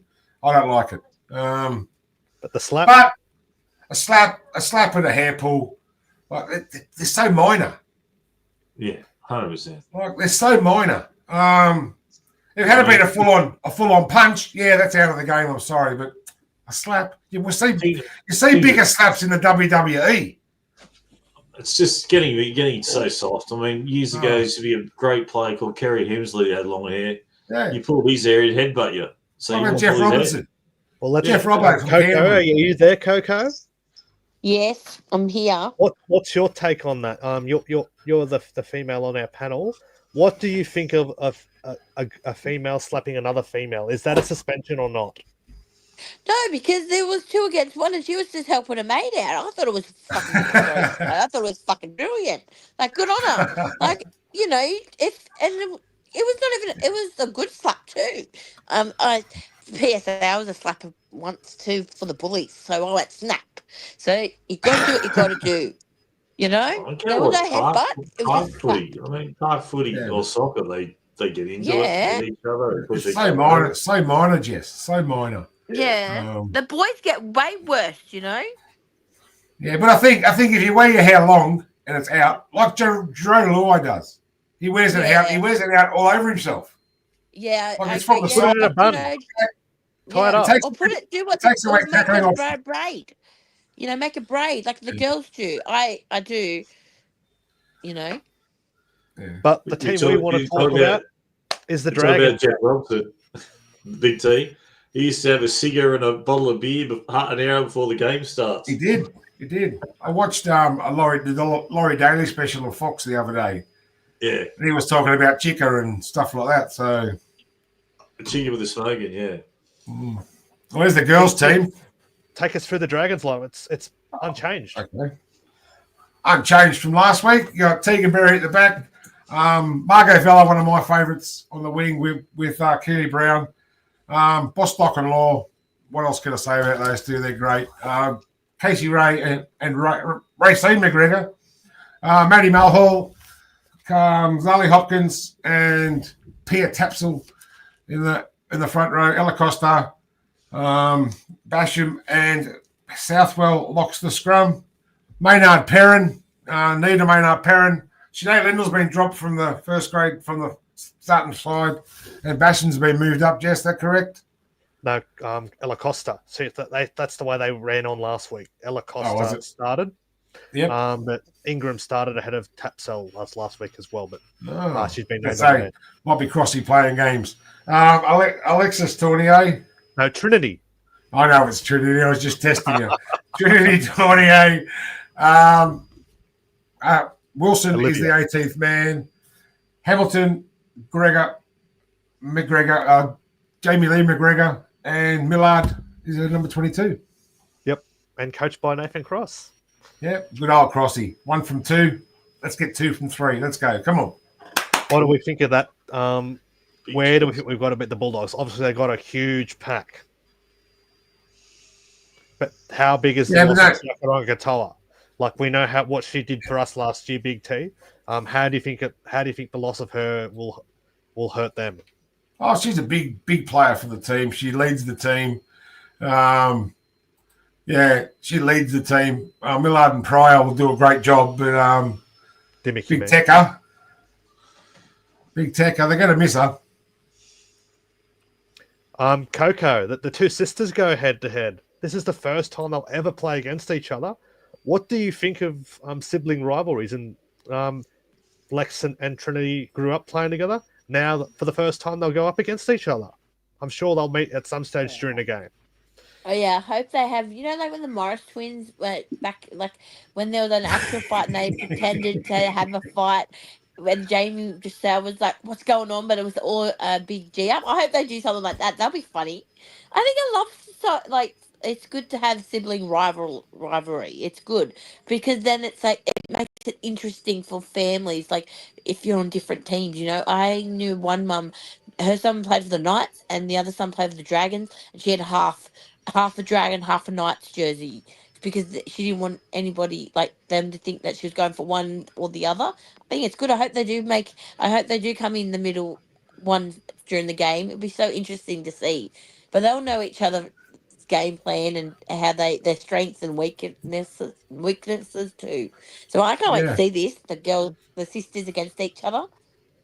Yep. And there was an article today about that one. The family's all going to be there on Saturday too. So well, let's have a look at what this is what some of the articles said. So Alexis and Trinity Tauaneai will go head-to-head for the first time when the Bulldogs meet the Dragons on Saturday at Accor Stadium. So they played alongside each other over there in New Zealand before Alexis moved to Australia in 2023 to pursue an NRLW career with the Dragons, and with her older sister Brooke, who plays for the Dragons in the New South Wales Women's Premiership. So Trinity, as an 18-year-old, also followed soon after, including another sister, Paige, who is also in the Dragon system as a development player with the Dragons. So Alexis said, we always played on the same team, never against each other, so it definitely will be different. So she was one of the first players to sign with the Bulldogs for their inaugural NRLW season. She said, we're always competitive, even when we play together. We are always yelling stuff at each other. She will always give it to me a lot of banter and that kind of stuff. So running against each other will be a bit different, but it should be exciting. So the sisters still live at home, and Trinity admits it will be difficult for the rest of their family to support one over the other in the match. So we've had it marked in the calendar for some time, Trinity said. Me and my siblings, we all live together, so there is going to be a fair bit of banter during the week. I guess they'll be going for whoever who has the ball at the moment, at the moment in the game. They are backing us both, and whoever comes out on top or better on the day, just how it's going to end up. We are both keen. We are going to go at it. After the game, we will act like each other. We love each other again. Yeah, that's right. On the field, I'm here for my team, and it is all or nothing. When Dragons coach Nathan Cross first met Trinity, he asked if she was Alexis's sister. And as Big T, we mentioned this before, Trinity said, no, she's my sister. I'm the best sister. Well, I used to love playing against my brother. If we were playing footy down the park, I always had to be on the other side because I used to bash the little prick. He was bigger than me, but I used to get it over him all the time. Well, I'll tell you that story anyway. I'll tell you if that's true. They are very close off the field. So Alexis will be playing second row, and Trinity is a middle forward. But they are extremely close, and they do support each other off the field as well. So Trinity says she's got her back, and I've got hers. I don't tell her this much, but I do look up to her. She is a role model for me, and I hope she knows that. The way she plays, I just try and critique my game in ways that reflect hers. We've got different skill sets, so I'm sure we'll use that on the weekend. I think I'm more of a ball player, whereas she's got a bigger engine, but I'm getting there. I think I've got some defense on her. I hit harder, but she'll definitely get me. She's gunning for me, I know that. So Alexis made her debut for the Kiwi Ferns in last year's Pacific Championships. She always knew that Trinity would make her in the NRLW, and with Trinity's attitude and confidence, giving Cross the nous that she'd be ready for a debut in round one. After her strong debut against the Raiders, Trinity got the player of the match from Nathan Cross in the loss to the Roosters. So Lex said this, I knew she had it in her. She has a very good attitude. She can definitely walk what she talks. I'm very excited for her when I heard the news about her debut. I can't wait. It's probably the game of the season for me and her. All of the family will come and watch, so it's definitely something to be excited about. And this actually won't be the first sister rivalry we'll have this year. Later in the year, we'll have the Southwell sisters going head-to-head. But that's coming in a later episode, much later episode. But yeah, what have we got to do right to beat the Bulldogs, though, Big T? That they're doing stuff right to be 2-0 in their debut season. They are, but we just got to hold the ball, not make mistakes, like missed tackles and up against the Roosters. I thought we had the Roosters the other day. They look strong. I like their centre combination, but I thought we might have got them, but we didn't quite get there. They ran away with it in the end. Just a bit of inexperience. I think it was a little bit of inexperience, but we've got to get the ball out wide because that's where our speed is. Bostock, Vella, Brown, get the ball out there to them. That's where the speed is. Did you see the game against the Roosters, the girls' game against the Roosters, Rob? Yeah, I watched the game, mate. I thought it was very impressive. Obviously, Roosters went away with the game in the end, like Big T said, but there was a lot of good to take out of it. I thought number 10, Tapsell, if she can run it up straighter, harder, big, girl, unit, without being disrespectful, use her size. I'd like to see the Flash. She already does so much that she does, but you notice how Teddy sniffs around the ruck, Teddy Tedesco? I reckon if Teddy can do that like Teddy does, she can make some stuff happen for us around the ruck as well too. She always makes things happen, Tegan Berry. Hey, just sadly that ref, there was a few dud calls, mistakes made by us, but like Big T said, we were definitely we were in the game to win the game. You know what? I had more confidence in the girls than what I did the boys, and everybody was saying, "Oh, the Roosters are the bees or whatever." But honestly, I thought I was watching the game pretty much from the start, and I thought we looked good. We stuck it. They're the premiership team too, Rob. So that's a good effort against them.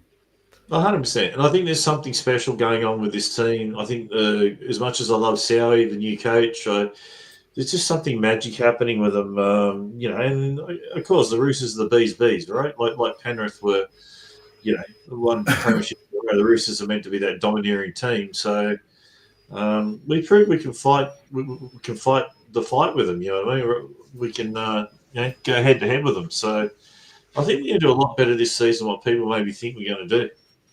Yeah, they're playing a real tough brand of footy. They can see they love getting into the arm wrestle and getting in the grind. That their defense is really good. Last year they could have. They probably didn't. They probably get beaten by a lot more than what they did against the Roosters the other day. I don't think they deserve that scoreline. But the Bulldogs, they're going to have to stop their roll on if they let the likes of Tauaneai, Wheeler, plus when Hopewadi comes on, if they get their go forward going and get downfield and get into the allow Taylor Preston to do her thing and set plays up and get her kicking game on, we're going to be in a lot of trouble. But we've got our own strengths as well. Like if we get the likes of Mulhall and Ella Costa and Trinity when she comes on to set the platform for us and allow that space for Tegan Berry and Indy Bostock to chime in. We know how very good the Flash can be when she gets her hands on the ball. Did you say very good? You like that? How very good she can be? I love that. That was great. That was great. I don't know how many other people got it, but that was funny. Jesse's going to get a berry cake shop. He is. I'll go there too. It's a berry donut, man. Very, very good. Very, very good. No, we've got to do that well. And plus, the kicking game of Ray C. McGregor will be crucial. She's been great as well to start the year with her kicking. And I think it could come down to the against between Ray C. McGregor and Taylor Preston there. But if Coco, you're still there, what do you think the Dragons girls have to do to beat the Bulldogs? You're on mute. She's on mute. Hang on. Give me 2 seconds. I think we just need to work the line. What was the question? The line on the line. Work the line. What do you think, Coco, we have to do to beat the Bulldogs? Okay. Coco? Well, she said, I have to say goodbye to my mum. She was going to work. She works very hard. Sorry. Have a good night, Mum. She has night shift. Yeah. Have a good night, Mama Coco. Mama Coco. Freezing. Okay, I think we've got to run the line forward. Just do what we did last week. The girls worked well together. I think we need to work on Bostock and Tegan Berry, but also we also have Bobby Law. I love Bobby Law. She's my girl. I think just work together as a team. And the speedsters, get the power play by the girls with the speed, the wingers and the centers. That's what How do we stop the big dogs pack though? How do we stop them going forward, you think? Just got to be up in their face? Oh, yeah, get in their face, rub a bit of dirt in their face too. Be a bit grubby. Girls can be mean. Come on, girls. I give you authority to be mean. Like not too mean, but just a bit of aggression, Yeah, a lot of those upending tackles from Hannah South will be lovely. Mm. Yeah. Unlucky to go to the bin last Saturday. Yeah, that's right. And just a bit of aggression and a hold, like, the tackling, just be very careful with tackling, but still hold the line, defend the line, because the girls are doing well. Like their tackles, yeah, it wasn't I didn't think that tackle was bad, but like how else are you meant to tackle someone? Like She to was defend the committed. Where line. was she going to go, Coco? Where could she That's go? right. She was right on her. Yeah. I know. So that's what I think. Bring the mongrel. Whoever. Oh yeah, Steve. Yeah, get a bit of mongrel in them. I agree with you, Steve. Yeah. All right. And speaking of that rivalry, we saw that Alexis and Trinity Tauaneai will go head to head for the first time. Let's hear from Trinity.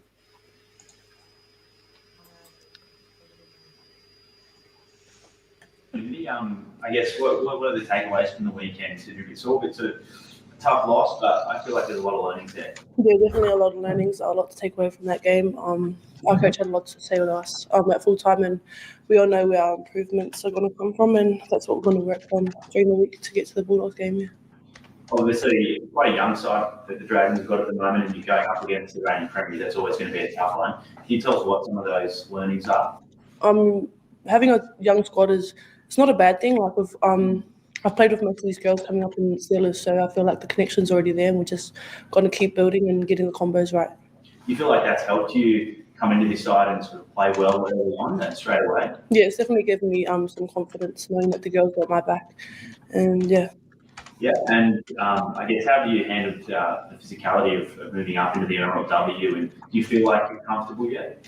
Yeah, I would say I'm comfortable. I'm easing into it still, but I do like the contact part, and that's something I'm used to, so it's all good. And what has Crosby kind of given you as a direction for your first couple of games? He's definitely just given me just tips about how to basically play my game, but just giving me the confidence. He has confidence and trust in me, and I'm just backing my skill. Yeah, and up against some old teammates, girls that were here at the Dragons last year this weekend, what's that going to be like? I feel like it's a good thing. We know their strengths and their weaknesses, and we know what we're looking out for and all the threats. So yeah. And more specifically, your sister. Tell us about it. Have you had much conversations with her? Bit of banter here and there, definitely. At home, just seeing her come home from training, it's just like, oh, what have you been up to? Oh, want to tell me anything? It's just like trying to get all the little things off her, but she's doing the same for me. Yeah, have you got anything off her yet? No, not yet, but I definitely will this week. And I guess how are you going to handle that if she's running at you? You got a bit of experience there tackling her? Just in the backyard, yeah. But I'm just going to go into it like I do any other game, and there's 12 other people to worry about on the field, so. Yeah, and then they're flying at the moment. They're 2 from 2, and they've got a really big pack. Have you had much of a chance to sort of scope out what some of their strengths are? No, not yet. But I've been to her last week's game and just watching how they are on the field as a team and off the field. Just seeing where we're going to hit them. Yeah, what did you notice about their games so far, and what some of their strengths are? Well, they are a very fresh side, and it's like new combos, so that's what they're trying to figure out. But so are we. So it's just trying to get to them first, I guess. Yep. So, yep. Good to hear from Trinity there, Big T. Yeah, great. I like Trinity. I like Alexa as well. But she's a dog. Yeah. Dog. No, Trinity, she'll be all right. She'll go hard. She'll come on early in the first half, and like they used it last time. So yeah, she'll be fine. Player of the match in the game against the Roosters. Do you agree with Crossy's decision there? Yeah, I agree. I had Alexis in my top 3 too, so she was there. So I think she got 2 off me. Trinity. Yeah. Sorry, Trinity. I'll get them right one. I'll get it right one day. Be good to have them both, but yeah. Are we keeping you up, Big T? You ready for? I was yawning. Yeah, I'm getting old, mate. Ask Rob about it. Rob's had to leave us, but he's thrown in his prediction. He's gone with the we'll get into it later. He's gone the Dragons to win by 2, and Val Holmes will score, and Guffo's his man of the match. So that's his prediction for that for the game, which we'll get into a little bit later. But yeah. Anyway, we'll get into the lower grades teams. First off, we'll start. Well, while we're on the women's, we'll start with the Steelers. Big T. Take us through their life. They're up against the Roosters on Saturday at Horrible. For the third week in a row, they'll play the Central Coast Roosters. Okay, Central Coast Roosters. Anyway, we've got Talia Hancock at back, Karia Kostovsky, Brittany Constable, that's my mate's daughter, Jessica Patea, Maria Paseka, Georgie Barrett and Maddie Studden, Georgie Barrett's Trent's daughter, Bronnie Wilson, Tori Shipton. She's not. No, I thought she was. His daughter's Hallie. Oh, Hallie. Anyway, she must be related somewhere. McCallum Fadden the front row. Mackenzie Lee has been dropped back from the front row to the back row. Billy Va'a. Is that a Va'a relation? I'm not sure. Sophie Curtin. Interchange. Shelley Melhelson. I know it's his sister. Tiani West. Olivia Maselholm. And Leah McElhone. Yeah. And Leah Royce Tocker, Jade Harding, and Jamie Cezabanik is the coach. Well said, Big T. I've been practicing that one. All right, so they'll be playing at 3 p.m. and they're undefeated to start the campaign, Big T, to defend their title. Are they now? Well, they went pretty well last year in the they won the competition, didn't they? There you go. That's how well they went. And they'll win it again this year, mate. Brittany Constable, she was in the St George team last year.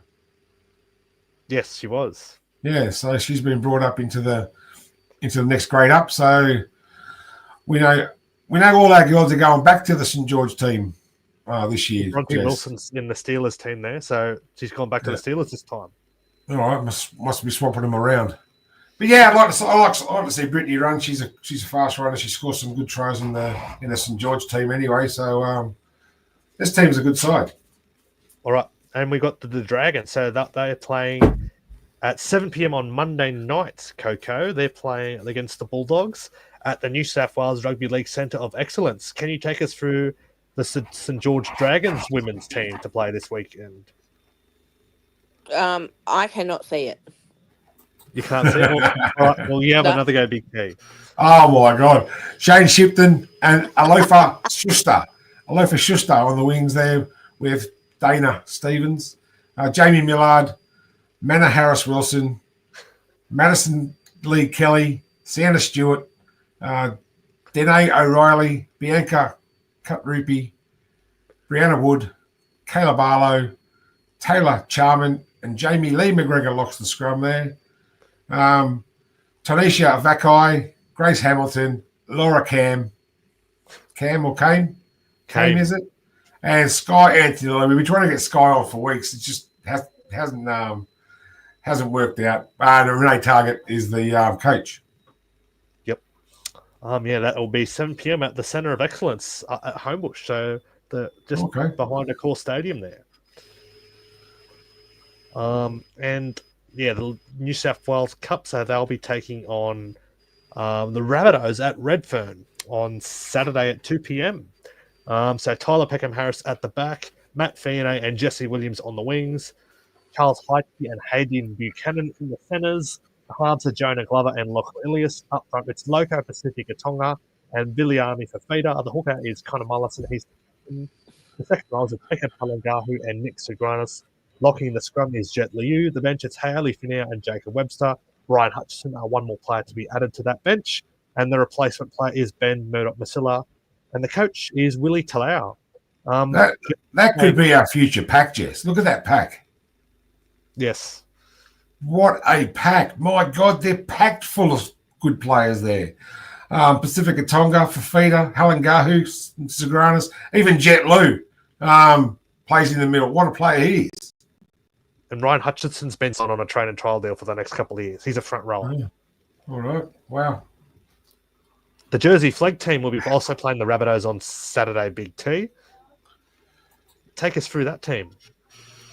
You give me the ones with the good names, don't you?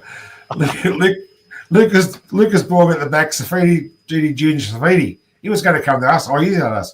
Lyrica Crafty, Moananu, Eden Hodges, Zachary Nakare, Shady Amud, he's a great player. Cade Reed, that could be a halves combination. in the future. Those two. Campbell Ruby, Isaiah Fagalilo, Leroy Weatherall, Cyrus Stanley Trail, Jared Tweek, and TBA. I don't know that player, but I heard he's really, really good. That player. Kane Hadjelson, Tobias Miller, Filiami Amone, Baraith Pelikas, replacement Coriacas, one of Billy's mates. So, coached by Shane Millard.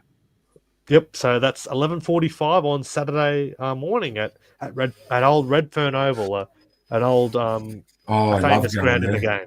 I loved going there. That was a great ground to go to. I loved it. We used to go from Campbelltown to Redfern in the back of our paddle van. About 12 kids, and the 2 adults were in the front, all the way there. No seatbelts, no nothing. That's how old I am. All right. We'll get into some news and rumours. So normally this time every year we've seen a coach sacked. Hasn't happened this year though so far, Big T. But it's coming. The latest coaches to be on the chopping block looks like the first one, Adam O'Brien at the Newcastle Knights. Yeah. He's just lost Ponga. He's just lost Fletcher Sharp, and somebody else is out for the Dylan season too. One of the forwards, Dylan Lucas. Yeah, so he's had injuries up there all year. He's made the top 8 for 4 years out of 5. They just can't finish it off. They just can't finish the season off. But there's him. There's a few on the chopping block at the moment. Benji's another one. Anthony Seibold. He's another one on the chopping block at Manly. And we know Desi's going, so I don't know if he'll last out the season, but yeah. Coco, Caleb Ponga. Since he's been at the Knights, he's only played 43% of games. There's walk that he could go to rugby. He hasn't been on the field to help the Newcastle Knights cause either. But what do you think of this move if Adam O'Brien does get the flick from the Newcastle Knights and Caleb Ponga could walk as well? Really, it's not Adam O'Brien's fault that Caleb Ponga is out. Like, he gets injured, but then I don't get it. He plays fickle. He's a fickle person. Because he can play off for the Newcastle Knights, but still gets into Origin and plays Origin, and then still goes back to the Knights and still plays fickle. Why do you want to go to rugby for, Ponga? Why? What? So you don't go as good as you think you are? I'm confused with this. But if Ponga wants to leave, see you later, mate. Like, stop. Like, this is what I get with players. Like, Sawali did it. He's now gone to rugby. Good luck, whatever. Woo. But Caleb Ponga is hot and cold. He can be great 1 week, and the next week it's like he doesn't give a rat's. But yeah, the Knights. I actually thought the Knights would be better. Like, I thought they would be in the top 8, but I don't know. It's a shame about that. The coach has to get sacked, but he's been there forever, hasn't he? He's been there for a while. He's been there for 5 or 6 years. What do you mean? Yeah. He's been there since 2018, so this is his 8th season there. But 8th year.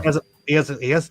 The only time he's played more than 20 games is when they made that 9-game winning streak to go into the semis in 2023, which saved Adam O'Brien's job that year. Is that official? Paul Vaughan going to the Knights? No? Hang on. Ian Johnson knows these things. He knows a few things, Ian Johnson. Oh, maybe Ian Johnson should be our scoop. He should be our scoop. The Coco's our new scoop. Coco's taking his job. There's a reason why he's going to Union, Coco. Well, he's not officially yet, but he wants to play next World Cup. But you look at it.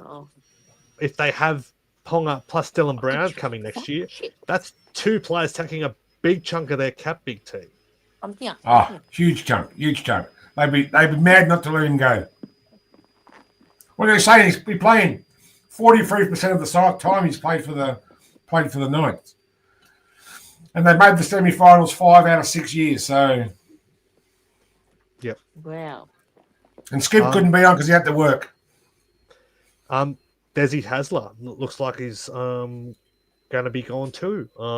Yeah. It's just a matter of time when the Titans will move on. Many people in the game are calling him a dinosaur. Has the game got past him by Big T? Or doesn't he have the squad at the Titans? No, I think he's got the squad of the Titans. Sorry, Coco. I think he's got the squad of the Titans. That's He's got a great forward pack. Yeah. He's got a problem with the halves and the fullback. Yeah. What do you like, think? What's going wrong there? You think it's just because it's the Gold Coast have never had a successful gelling team? with the players. Maybe he's just not gelling. Not every coach will gel with the players. I think. He's not as old. He's not as old as. Wait, I don't know how old but he's not like. He's in his not early as old as 60s, I Wayne think. Bennett. Yeah, so Wayne Bennett's older than him. So and then there's him. There's Craig Bellamy. I'm just thinking out loud with age and coaches and things. He did well at Manly. Yes, he did. Yeah. He did well at Manly, but sometimes it all depends on the coach and how they coach. Look at Michael Maguire with the Broncos. They were hot and cold this year, and Kevin Waddles with the Broncos. Look at Hook with us. Sometimes if the coach if it's not a two-way street with the coach and the players, then there's no harmony. So maybe there's something going on behind closed doors that we don't know of.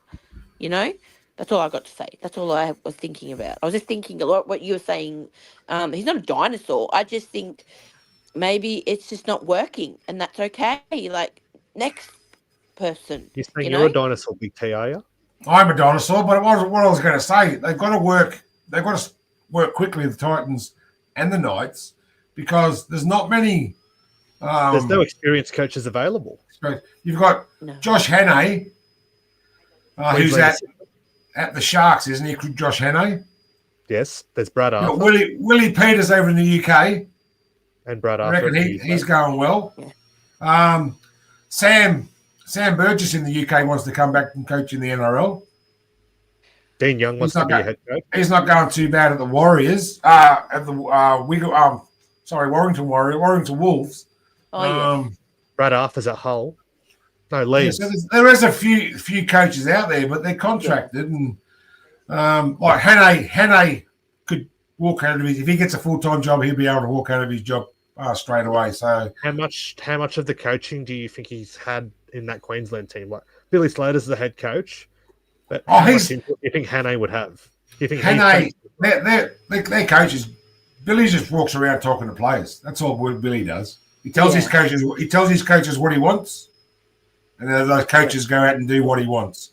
He just walks around talking to players, geeing them up, getting them up for the game, and that's what a coach does these days. He's got to go and get the players up for the game. Yeah. So you think Josh Hannay's doing that real coaching in that Queensland team, or he's doing what Billy's telling him to do? Yeah. So, and he must have done a good job because Queensland won the series. So, I'm not going to do an yippee, but Queensland won the series. Another topic that's made the news. The future of Cody Walker. Now he's another setback. So he's done his calf again. Off contract at the end of this year. Is it time for Cody Walker to move on and hang up the boots? I was speaking to Cody Walker's uncle yesterday. And he said Cody Walker will be at Souths next year, but he won't play again this year. So that come from his uncle. How old is Cody Walker? 35. Oh, yeah. Oh, wow, is he really? Wow, is he younger than me? Players can play into their late 30s these days. The game is that soft. Yeah. Mate, I can't get out of bed of a morning and go, oh, I need to get out. No? Same here. Well, wasn't there a Super League player and he played up until he was 40? Oh, there's plenty of them. Plenty of them played to the 40. Yeah. Mohammed, we've already had, just answering your question there, there already is an NRLW coach that is a female. Karen Murphy at the Titans. She played for the Gillaroos many years ago. Yeah. She Norris is the coach. Norris is the Queensland coach. Tony Norris. Well, that's not NRLW. That's Origin. That's Origin. Come on, that's bigger than NRLW. Come on. We had Kylie Hilda coach the Blues as well recently, and actually the It was first actually- Warriors coach, her name was Louisa Avaki. I think there's a female assistant coach at West Tigers at the moment. That one I'm not There sure. you go. Greg Inglis is at the Tigers, actually. Did you know that? He's with the Big Tom? NRLW. He's with the Yep. NRLW. Yep, assistant coach to Brett Kimorley there. Now we'll get into our tips for the weekend. Now that we've got through that, not much news and rumours on the agenda for tonight. But Thursday night, we'll kick off at Suncorp Stadium in Brisbane. We have the Dolphins taking on the Cowboys. For the Dolphins, they do welcome back Hamaso Tabuai-Fido, which sees Jake Averillo shift to the wing. They just can't take a trick in the injury department. No Big T. They've lost Kuli Kefu Finafuiaki for 6 weeks, I think. And Mark Nichols fouled on HIA. So that means Connolly He's out for Lamula will 11 start on days. the bench. Harrison Graham, the dummy half, comes onto the bench. And Peter Holler, who's had a history at the Cowboys and Raiders, hasn't played a lot of first grade. He comes onto the bench. For the Cowboys, Jackson Paulo comes onto the wing, with Robert Darby dropped to the extended bench. Thomas McKaylee will start with Jordan McLean out with a calf injury. And Caden Lars comes onto the bench. Caden Lars is the son of Leroy Lance. Tom Leroy Lars. Remember him? Yeah. We'll start with you, Coco. Dolphins and the Cowboys. Who do you like in this one? The Dolphins, a bad loss for them against the Sharks. Cowboys, they're walking that tightrope, though. They've been on the slide in recent weeks. They've got the worst defense in the comp right now. The Hammer's back. The Dolphins get their season back on track and push to the finals. Yeah, it's so hard, but I tipped the Dolphins last week and the Sharks won. I might just tip the Dolphins because Hammer's back. That's the only reason. I really don't know. I haven't even looked at the team list for other teams. I was just worried about our team. I wait till Thursday morning to do my tips, Jesse. I'm just going Dolphins. Yep, go Dolphins. Woo, fins up. Next. Well, the Cowboys give the Bulldogs a good run for their money last week. 12-8. Yeah. 12-8 was a good run. Good run. The defense by the Dolphins was pretty good. From the Cowboys was pretty good. The Dolphins last week went down to the Sharkies, like Coco said. I think they might bounce back up at Suncorp. Dolphins for a win, I think. Yep, I'm going to go the same. The Hammer's back. They can get back into the 8 potentially, and I think they've been in great form the last few months. I think they could rack up a score here on the Cowboys. The early game on Friday will be a cracking game. Two sides fighting for those lower spots in the 8. That will be the Sharks and the Roosters. That's the early game on Friday at Shark Park. The Sharks, they do welcome back Daniel Atkinson on the bench. I'm not sure if he will play. He hasn't been playing there the last few weeks. Billy Burns came onto the bench last week, which saw Atkinson dropped out.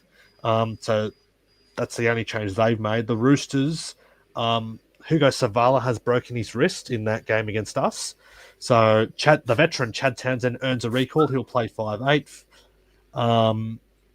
That's the only change there. So he's won that spot over Sandon Smith, Big T.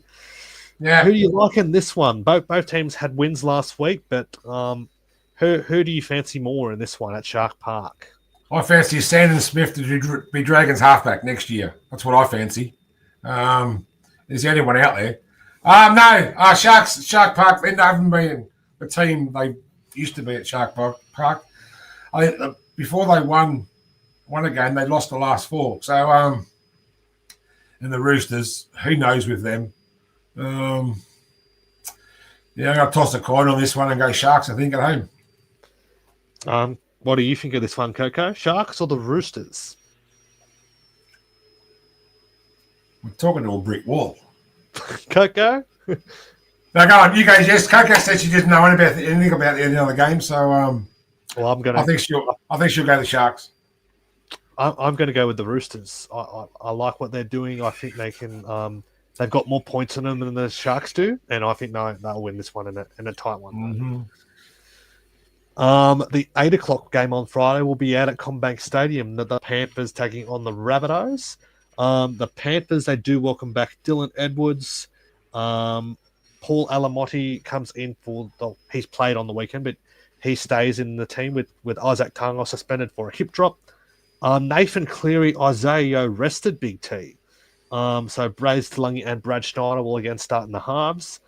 Isaiah Papali'i will lock the scrum with Yo still out. And Matt Eisenhuth drops back to the bench, as does Dane Laurie. 4 Souths, with Brandon Smith only lasting 1 game in his return from that ACL injury. Saliva Havili comes back to start at hooker. Latrell Mitchell returns from origin duty at fullback. Alex Johnson goes back to the wing. Isaiah Tass pushes to centres. With Cody Walker out for the season, Jack Wyden starts at 5'8". Ewan Aitken goes to the back row. And the Englishman, Lewis Dodd, comes onto the bench. What? Lewis Dodd onto the bench? As does Peter Mamazelos. Well, Peter's a hooker, isn't he? Yes. So they got 2 backs on the bench. Yeah, I don't know what he's up to this time. Mr. Bennett. Mr. Bennett. He's always up to games, that bloke. He's worse than Shane Flanagan. Penrith or South's Big T? I hope South does it because it's a very big risk resting Cleary and Yo. Very big risk. I hope South win, but they've got to go Panthers. Did you say you were back, Coco? Yeah, back. Sorry. Have a quick tip: Panthers or the Bunnies? Ooh, where are the bunnies coming? I do like the bunnies. Second last. Oh. Oh, man. Oh, well, sorry, Tromit. Sorry, Jaden. Sorry, Bud. I'm sorry. I do like them, but... The Panthers are resting Cleary and Yo, though. Oh, are they? Are they insane? Like, it's not Origin. See? Well, then I retract. I'm going back. I'm going glory. Go, Tromit. Oh, you're going the upset. She's going with Dallas. Yeah, go Dallas Duncan. Duncan, I meant Dallas. Dallas. All you right. know? The next game, Saturday, 3 p.m, down in the nation's capital, Big T, the Raiders against the Eels. So the Raiders do welcome back Origin stars Josh Papali'i and Hudson Young, which sees Corey Horsburgh go back to the lock. Josh Papali'i will go back to the front row. Simi Sasangi drops back to the bench. Noah Martin drops out of the 17. For the Eels, they have lost Kitione Katonga from that hip drop from... He's a good player. So he needs surgery. I think his season's over for that. So Jack Williams comes into the second row. Jermaine Hopgood will start in the front row. Riley Smith returns for the Eels from suspension. He starts at hooker. Talon De Silva again is on the bench for his second game at the club. And Jordan Samrani goes back to the bench as well, with Bailey Simonson retaining his spot in the centres. What about that try from Bailey Simon? That try from Lomax that Bailey Simonson passed last week. That was a great pass. I love that play. But it's in the nation's capital Saturday afternoon. Do the Raiders just stay on top, Big T? I think they do. Parramatta just haven't had the cohesion this year. They've lost Moses for most of the year. He's gone. I think forget about him. But Dylan Walker and Brown both stepped up. So Dean Hawkins is doing well, but I think the Raiders in Canberra. Coco, do you agree with that? That the Raiders get it done in Canberra, or can you see the Eels causing an upset? No, I think they'll be, because they've just had a bye, they'll be fresh-legged, they'll be fresh-legged, fresh breath, and they'll be ready down and at home. They love it at home, so I'm going for the green machine. Go Canberra. Yep, I'm going to go with that one. They've been going well recent weeks. Oh, Steve Midson, shush, you've been saying. So, Hudson Young and Josh Papali, they're huge inclusions, aren't they, Big T? Oh, yeah. Josh Papali, he's just a great player. He played for Queensland and they won the State of Origin series. It comes into the side. Like, he only played about 25 minutes on Wednesday night, so he comes into the side. It's great. Well done, son. I love him. I'm going to go the Raiders by plenty in this one. I think they'll be plenty. The next game's us, so we'll get to that later. That'll be the last game we go through. The next game is Saturday, 7:35, down at Melbourne at Amy Park. It is the Melbourne Storm taking on the Manly Sea Eagles. Big T. The Storm. So Nick Meaney still at fullback for Melbourne, so still no Ryan Pappenhausen for them. Kane Bradley still on the wing, so still no Will Broadbeck as they manage his return from concussion. I heard he's coming back Queensland Cup in the next few weeks or so. Bit of a worry. It's a long-term concussion problem for him. They do welcome back Cameron Munster, so good to see him back. Craig Bellamy did tell him take all the time you need, though, but let's see if he'll take his place there. Harry Grant did actually play against the Knights on Saturday. I think he played off the bench.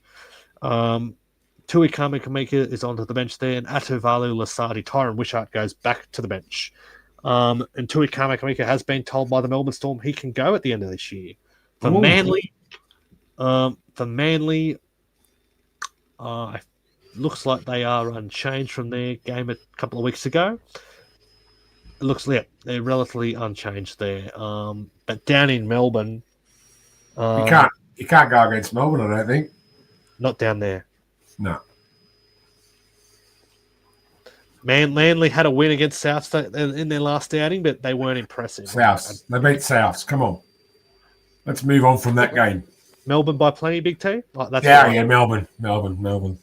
Coco? Melbourne or Manly? Yeah, Melbourne. No, I think Melbourne. I don't know. Manly's just been really hot and cold, and I think ever since the whole Cherry Evans is leaving, we don't know where he's going, yada, yada, yada. It's just Roosters. really fucked their season. I can say fuck now. It's 9:22 p.m. It's all right. So they literally... Sunday at what they call the... What is it? Sunday at what they call the eighth wonder of the world at Leichhardt Oval. 2 o'clock the early game on Sunday. The Tigers will be taking on the Titans.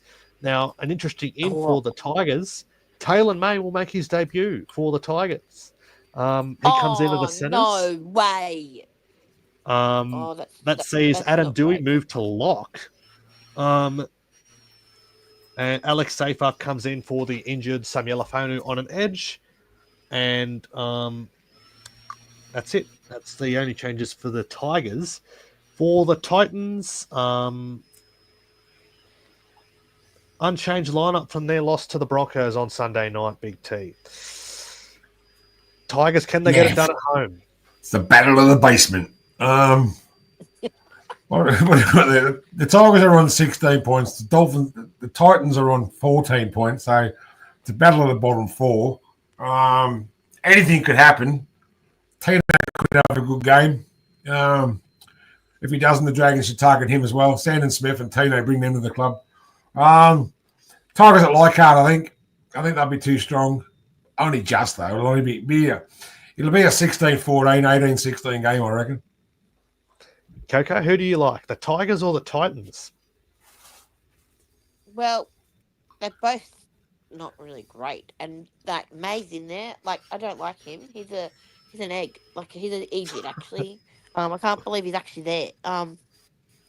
Oh well, this is really shit. This is one stupid game. It is a stupid game. I know it's a stupid game. Although if the Tigers win, they go up to 18 with us. Oh, well then I'll go Tigers then. If but then if Tino is free to go to somewhere like when I was talking to Valentine the other day, he said he loved coming to Wollongong because of the beach. So we could try and entice Tino to come down for the beach. We need. He's up on the Gold Coast. The Gold Coast. He's up on the Gold Coast. I don't they're care. the city Gold of Coast beaches. is not excuse me, it's not as beautiful as Wollongong. You got the nice harbour. You've got the nice lighthouse. You know, Hey, you Coco, got what Niggies. ground can you train so close to the beach? Can't. Huh? There's no other ground in Lee where you train right on the beach. Yeah, that's Wynn Stadium. That's what I'm Where saying. did That's they the only don't ground go in the near the league. beach? Huh? It's the only ground in the league that's right on the beach. Yeah, exactly. So you can enjoy the view. That's right. Enjoy. Who's next? Enjoy. So you like the Tigers, Coco? Yes, Tigers. That's You're it. $1.50 favourite. Wow. Yep. And the final game of the round is in Newcastle. The Newcastle Knights will take on the New Zealand Warriors. That's the 4:00 game on Sunday. Dane Gagai has gone back to fullback for the Knights. Fletcher Hunt moves to centres. We'll go through the rest of the Knights team. So Brodie Jones will start with Dylan Lucas out for the season. Tyson Frizzell's gone back to the bench as well. Phoenix Crossland moves to lock. And Jaden Bradley will start at hooker for the Knights. And that's how the Knights team looks. For the Warriors, the Wars, they're unchanged from their big win over the Tigers last Sunday. Actually, no, Kurt Capewell comes in for Rocco Berry. Kurt Capewell to play in the centres, Big T. Yeah, he could play anywhere, Capewell. He's a Queenslander. He won the series. He was up there and won the series, didn't he? 2-1. Kurt Capewell. Talking about all these Queensland players, mate. Come on. Newcastle have been struck by injury. They've lost three or four of their top players. Like you said, Lucas gone, Ponga gone, and Sharp, and Fletcher Sharp gone. So they've just been unlucky. Adam O'Brien, he might end up somewhere. You won't be at the Knights next year. I'm going to go to the Wars, though. I think the Wars are too good. You think the Wars come over to Newcastle and get it done? Yeah. Coco, do the Wars get the win in Newcastle? Yes, up the Wars. Love the Wars. Ian thinks the Knights are special. Special. I think they're special. And NRLW will go through those two. If you want to say a piece, do. The Raiders, they're down the bottom. They're dead last in the NRLW. They're looking for their first win. Oh, poor girls. So they've made a change. So Elise Simpson will start at fullback. Shale Robbins Reddy goes back to the centres. And Georgia Thomas will come back into the halves to part the Zahara Temera. And Lily Boyle's back onto the bench for the Raiders. The Eels, Brianna Eels comes back into the side with Tess McWilliams going back to the bench. I'm going to lean towards the Eels. The Raiders, they have a horrendous run. They've got another game at Accor Stadium. They haven't won at home since 2023. Didn't the Eels get pumped by the Wars last week? 14-0 over there, but the Raiders got beaten 56-6 by the Sharks. They did too. They did. I'm going to go the Eels. I don't see the Eels get out of this. Ratty will do it for them. Coco, do you have any word on that one? Or who are they playing again? Sorry, I zoned out. That's the girls, the Raiders and the Eels and the girls. Okay, and they're dead last, the Raiders, right? Yes. The Eels had one win and one loss. Eels. Oh, well, I'll just go Eels just to make it 2 wins and 1 loss. Go Eels. All right. Well, the next game is ours, so that'll be the last game we go through. Saturday at 5:15 down at Shark Park will be the Sharks and the Cowboys. Anessa Biddle suspended, so that means Grace Lee Weeks comes into the centres for the Sharks. And that's their only change from their big win over the Raiders. For the Cowboys, Lily Peacock. No, the Cowboys are unchanged. They had a big loss to the Newcastle Knights at home on Saturday night. So this is their first away game for the year. Sharks. The Cowboys haven't reigned great when they've travelled to Sydney. You like the Sharks in this one, Big T, at home? Sharks. Yep, I'm going to go the Sharks. Coco, you think the Sharks get it done at home against the Cowboys? Yep. Yes, Sharks. Go Sharks. Only for the girls. So Sunday, that before the Tigers-Titans men's game, it's the Tigers-Titans in the women's. That's at 11:50 on cool. Sunday. The Tigers are unchanged. They were unlucky to go down to the Bulldogs 12-8 last Thursday night at Campbelltown.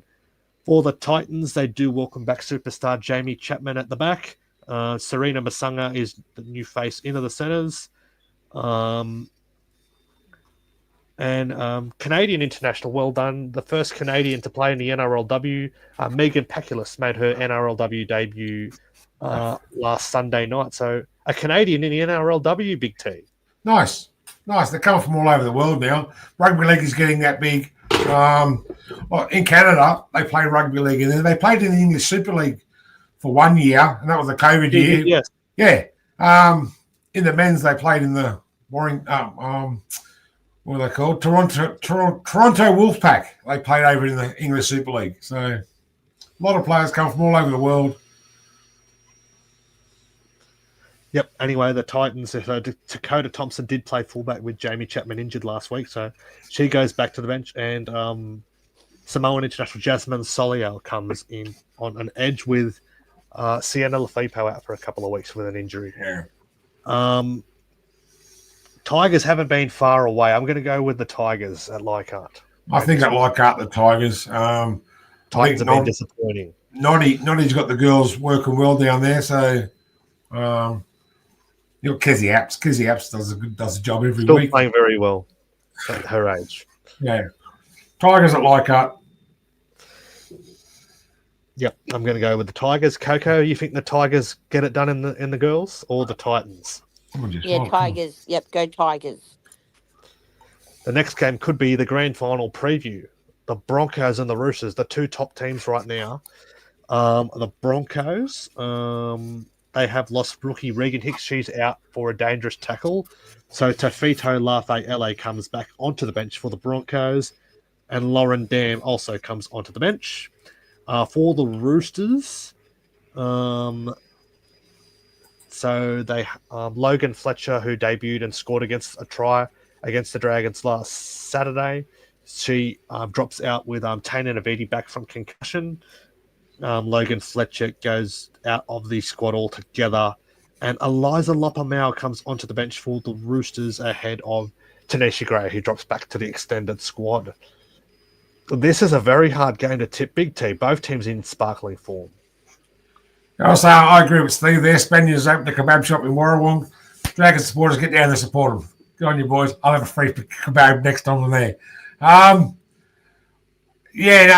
Broncos have been playing well. Roosters have won both games. What do you think of this as a grand final preview? Could it be one? Possibly. Any of these games could be grand final previews if the teams play well. These two, the two top sides, two of the top three sides, I reckon, these two. Roosters have just got a super coach. Broncos have got Brigginshaw and Broughton and Brigginshaw out there still, haven't they? Tameka Upton at the back. Tameka Upton at the back. Oh, my God. Sazolka and Melee. Oh, I love Melee. Sazolka's injured. Oh, is she? I love Melee. She's great. They've got Julia Robertson. She's a good player. Yeah. I know the Broncos up there in Brisbane. Yeah, it's at Totally Workwear Stadium in Brisbane. Totally Workwear Stadium. So who's your pick? The Roosters have a good side there too. No, Bronx. Coco? Bronx. Broncos or the Roosters? Roosters. I'm going to pick this one. I know, I'd say Roosters. Yeah, the Broncos are on a roll. They're piling on the points right now. They've got the best attack of any team in the comp. I think they get it done at home. Yep. And the last game will be in Newcastle. So it's after the men's game for a change. On Sunday night.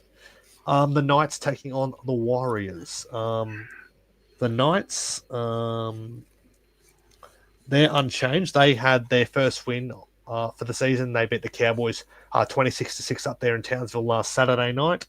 And well done to the Warriors. First game back in New Zealand, and they won 14-0. Good, what a moment for them. Their first game at home since 2019, Big T, and they had their first win, 14-0. Well done to the Warriors. That's great. Good to see them back. They were a strong force when they were in here before COVID and just as COVID struck. Unfortunately, they had to fold. They couldn't keep the women over here. They had the men over. Warriors had the men over here for 8 months. Would have been hard for them. Knights look better than they did the first week. They really missed Tamika Upton the first week. Yep. But last week they didn't look too they bad. Back Olivia Higgins too, New South Wales and Australian hooker at her best as well. So she brings a lot of experience. Go the Knights, I think. So the Knights at home? Do you think the Knights keep the ball rolling? Yeah. I think they do, yeah. I would like to see the Warriors and try and back that performance, but I do agree the Knights do have a good run do have a good record at McDonald Jones Stadium, the Knights girls. Coco, who do you like in this one? She's not there. Oh, there she is. I'll say the Warriors. I like the Warriors. The Warriors. Go the Wars. Go the Wars. Now the two important games, Jess. Yeah, go the Two important games. We'll start with the girls' game. 3:15 on Saturday. Are you available to help me call that game, Big T? I can only use Foxtel Go in my studio. I haven't got Channel 9. I haven't got Foxtel, so I'm about 15 seconds behind. So I don't think it'll work. Okay. Well, give us your tip for the NRLW game first of all.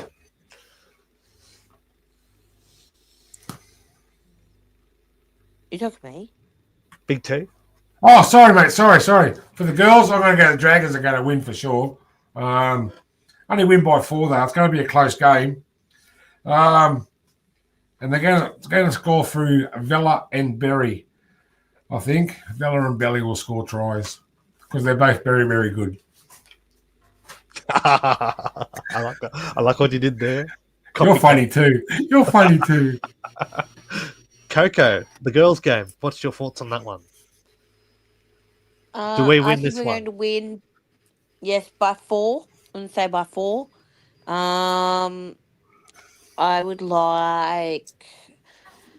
Who hasn't had a try this year? Oh, man.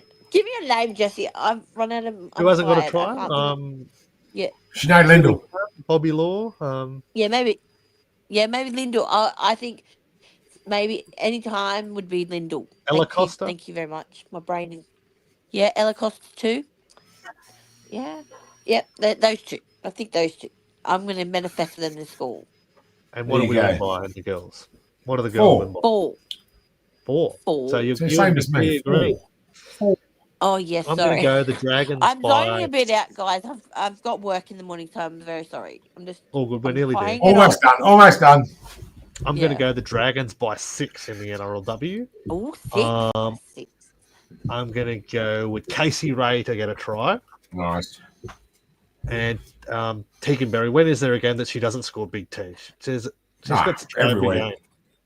Her and Indy will score tries.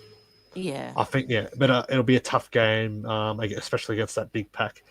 I think it'll be an arm wrestle, and I think we'll get there by 6. The kicking game of Racine McGregor to edge out Taylor.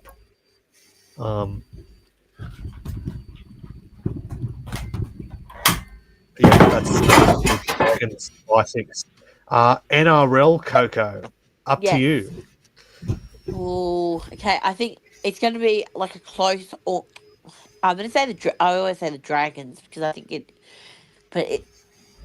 we have to be on and we have to play well and we've got to play we've got to work on their weaknesses. So I hope first try scorer. I'm hoping it's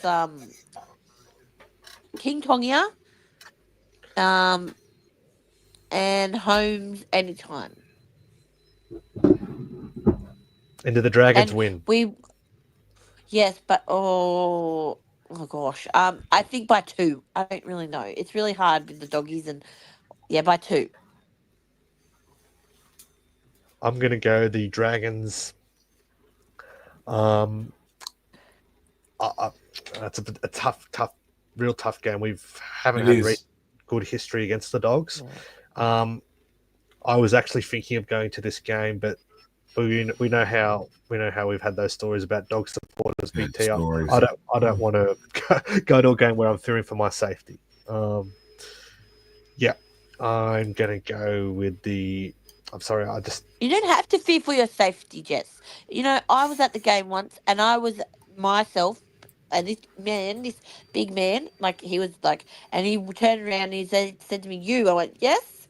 He's like, "Come sit with me. You're really good." So, and we were like having a chin wag together, and and he had a bit of banter, so, and he had family and everything. He's like, "Gee, you're good. My wife doesn't know anything." I'm like, it's all right. So it was good. You don't have to fear. We got to embrace people that, yes, there's individuals that make it hard and make it harder for the others. But I think if you can find someone that you can have banter with and enjoy the game, it's 80 minutes. It's those that make it fun, not the others. Like Steve, this guy, he's having fun all night with us, you know? Go doggies, you know? he's Go still up this, late. you know? Yeah. It's a but wonder like he's, it's a wonder he's not asleep. yeah, why aren't you asleep, mate? It's part That's of all the right, yeah.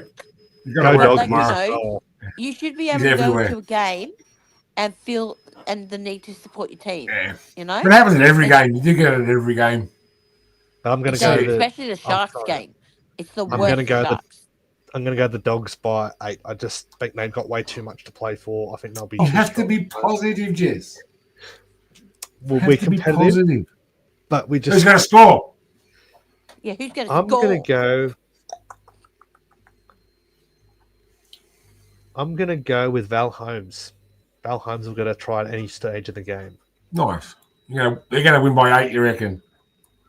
Yep, big team. Well, I reckon you're the most optimistic one on the panel. I'm always optimistic. We're always going to win every game. I get really, really down when they lose, but you get over it. Well, we've been losing for a long time now. I reckon Dragons by 4 though. Dragons are going to score by 4. I reckon Little or Cookie will go from dummy half. And if we can target Galvin in defence, I think we'll do well there. I think Locke and King Tonga will have fun. Yeah, thanks, Steve. You've been absolutely fantastic. I'll come and pay you money later. Oh, thank for, you, watching Lisa. this show. Oh. Frozen fingers. Bring on the footy. Bring on the footy. So, A big tear there. Steve Midson's got one for you there. big passionate Dragon supporter. Dragons by 4. I reckon Locke and King Tonga is special for a try. Well, he'll play. He'll be He'll there. play. So we're going to Accor Stadium on Saturday night, Saturday afternoon, 5:30. If you can be there. Thanks for joining us tonight. And we wouldn't build without Jeff at Complete Warehouse Solutions. I haven't got my list here. I can't run through it. 6 Lake Illawarra, Commerce Drive, Lake Illawarra. I can't give numbers, but anyway, give him a call and get down there and have a look at the warehouse and all your warehousing needs. All right, that's it from me. That's it from Jess. Thanks for being here, Jess. Thanks for being here, Coco. Thanks for being here, Rob. We missed you tonight, Billy. We missed you tonight. And Benny, we missed you all. We missed you all. All of us come back one night. Well, I hope to be all on it. We'll do a proper Brady bunch. Thanks for joining us. Accor Stadium, Dragons for life. Red V's a part of me. And come on, everybody. Say it with me. Come on, Dragons fans. Dragons fans, fire Fire Coco is at Pell's heart, she wears it on her sleeve. As Mustard tells tales of dragons, wins and tuna victory. Tony and the MD crew will do their very best. Hitting up topic and I digress with a red V on our chest. The Mad Dragon podcast is a sheet of camaraderie. Navigating rants down rabbit holes in the land of big wet feet. And so our peddlers speak the tales, our friendship is our dream. The Mad Dragon podcast.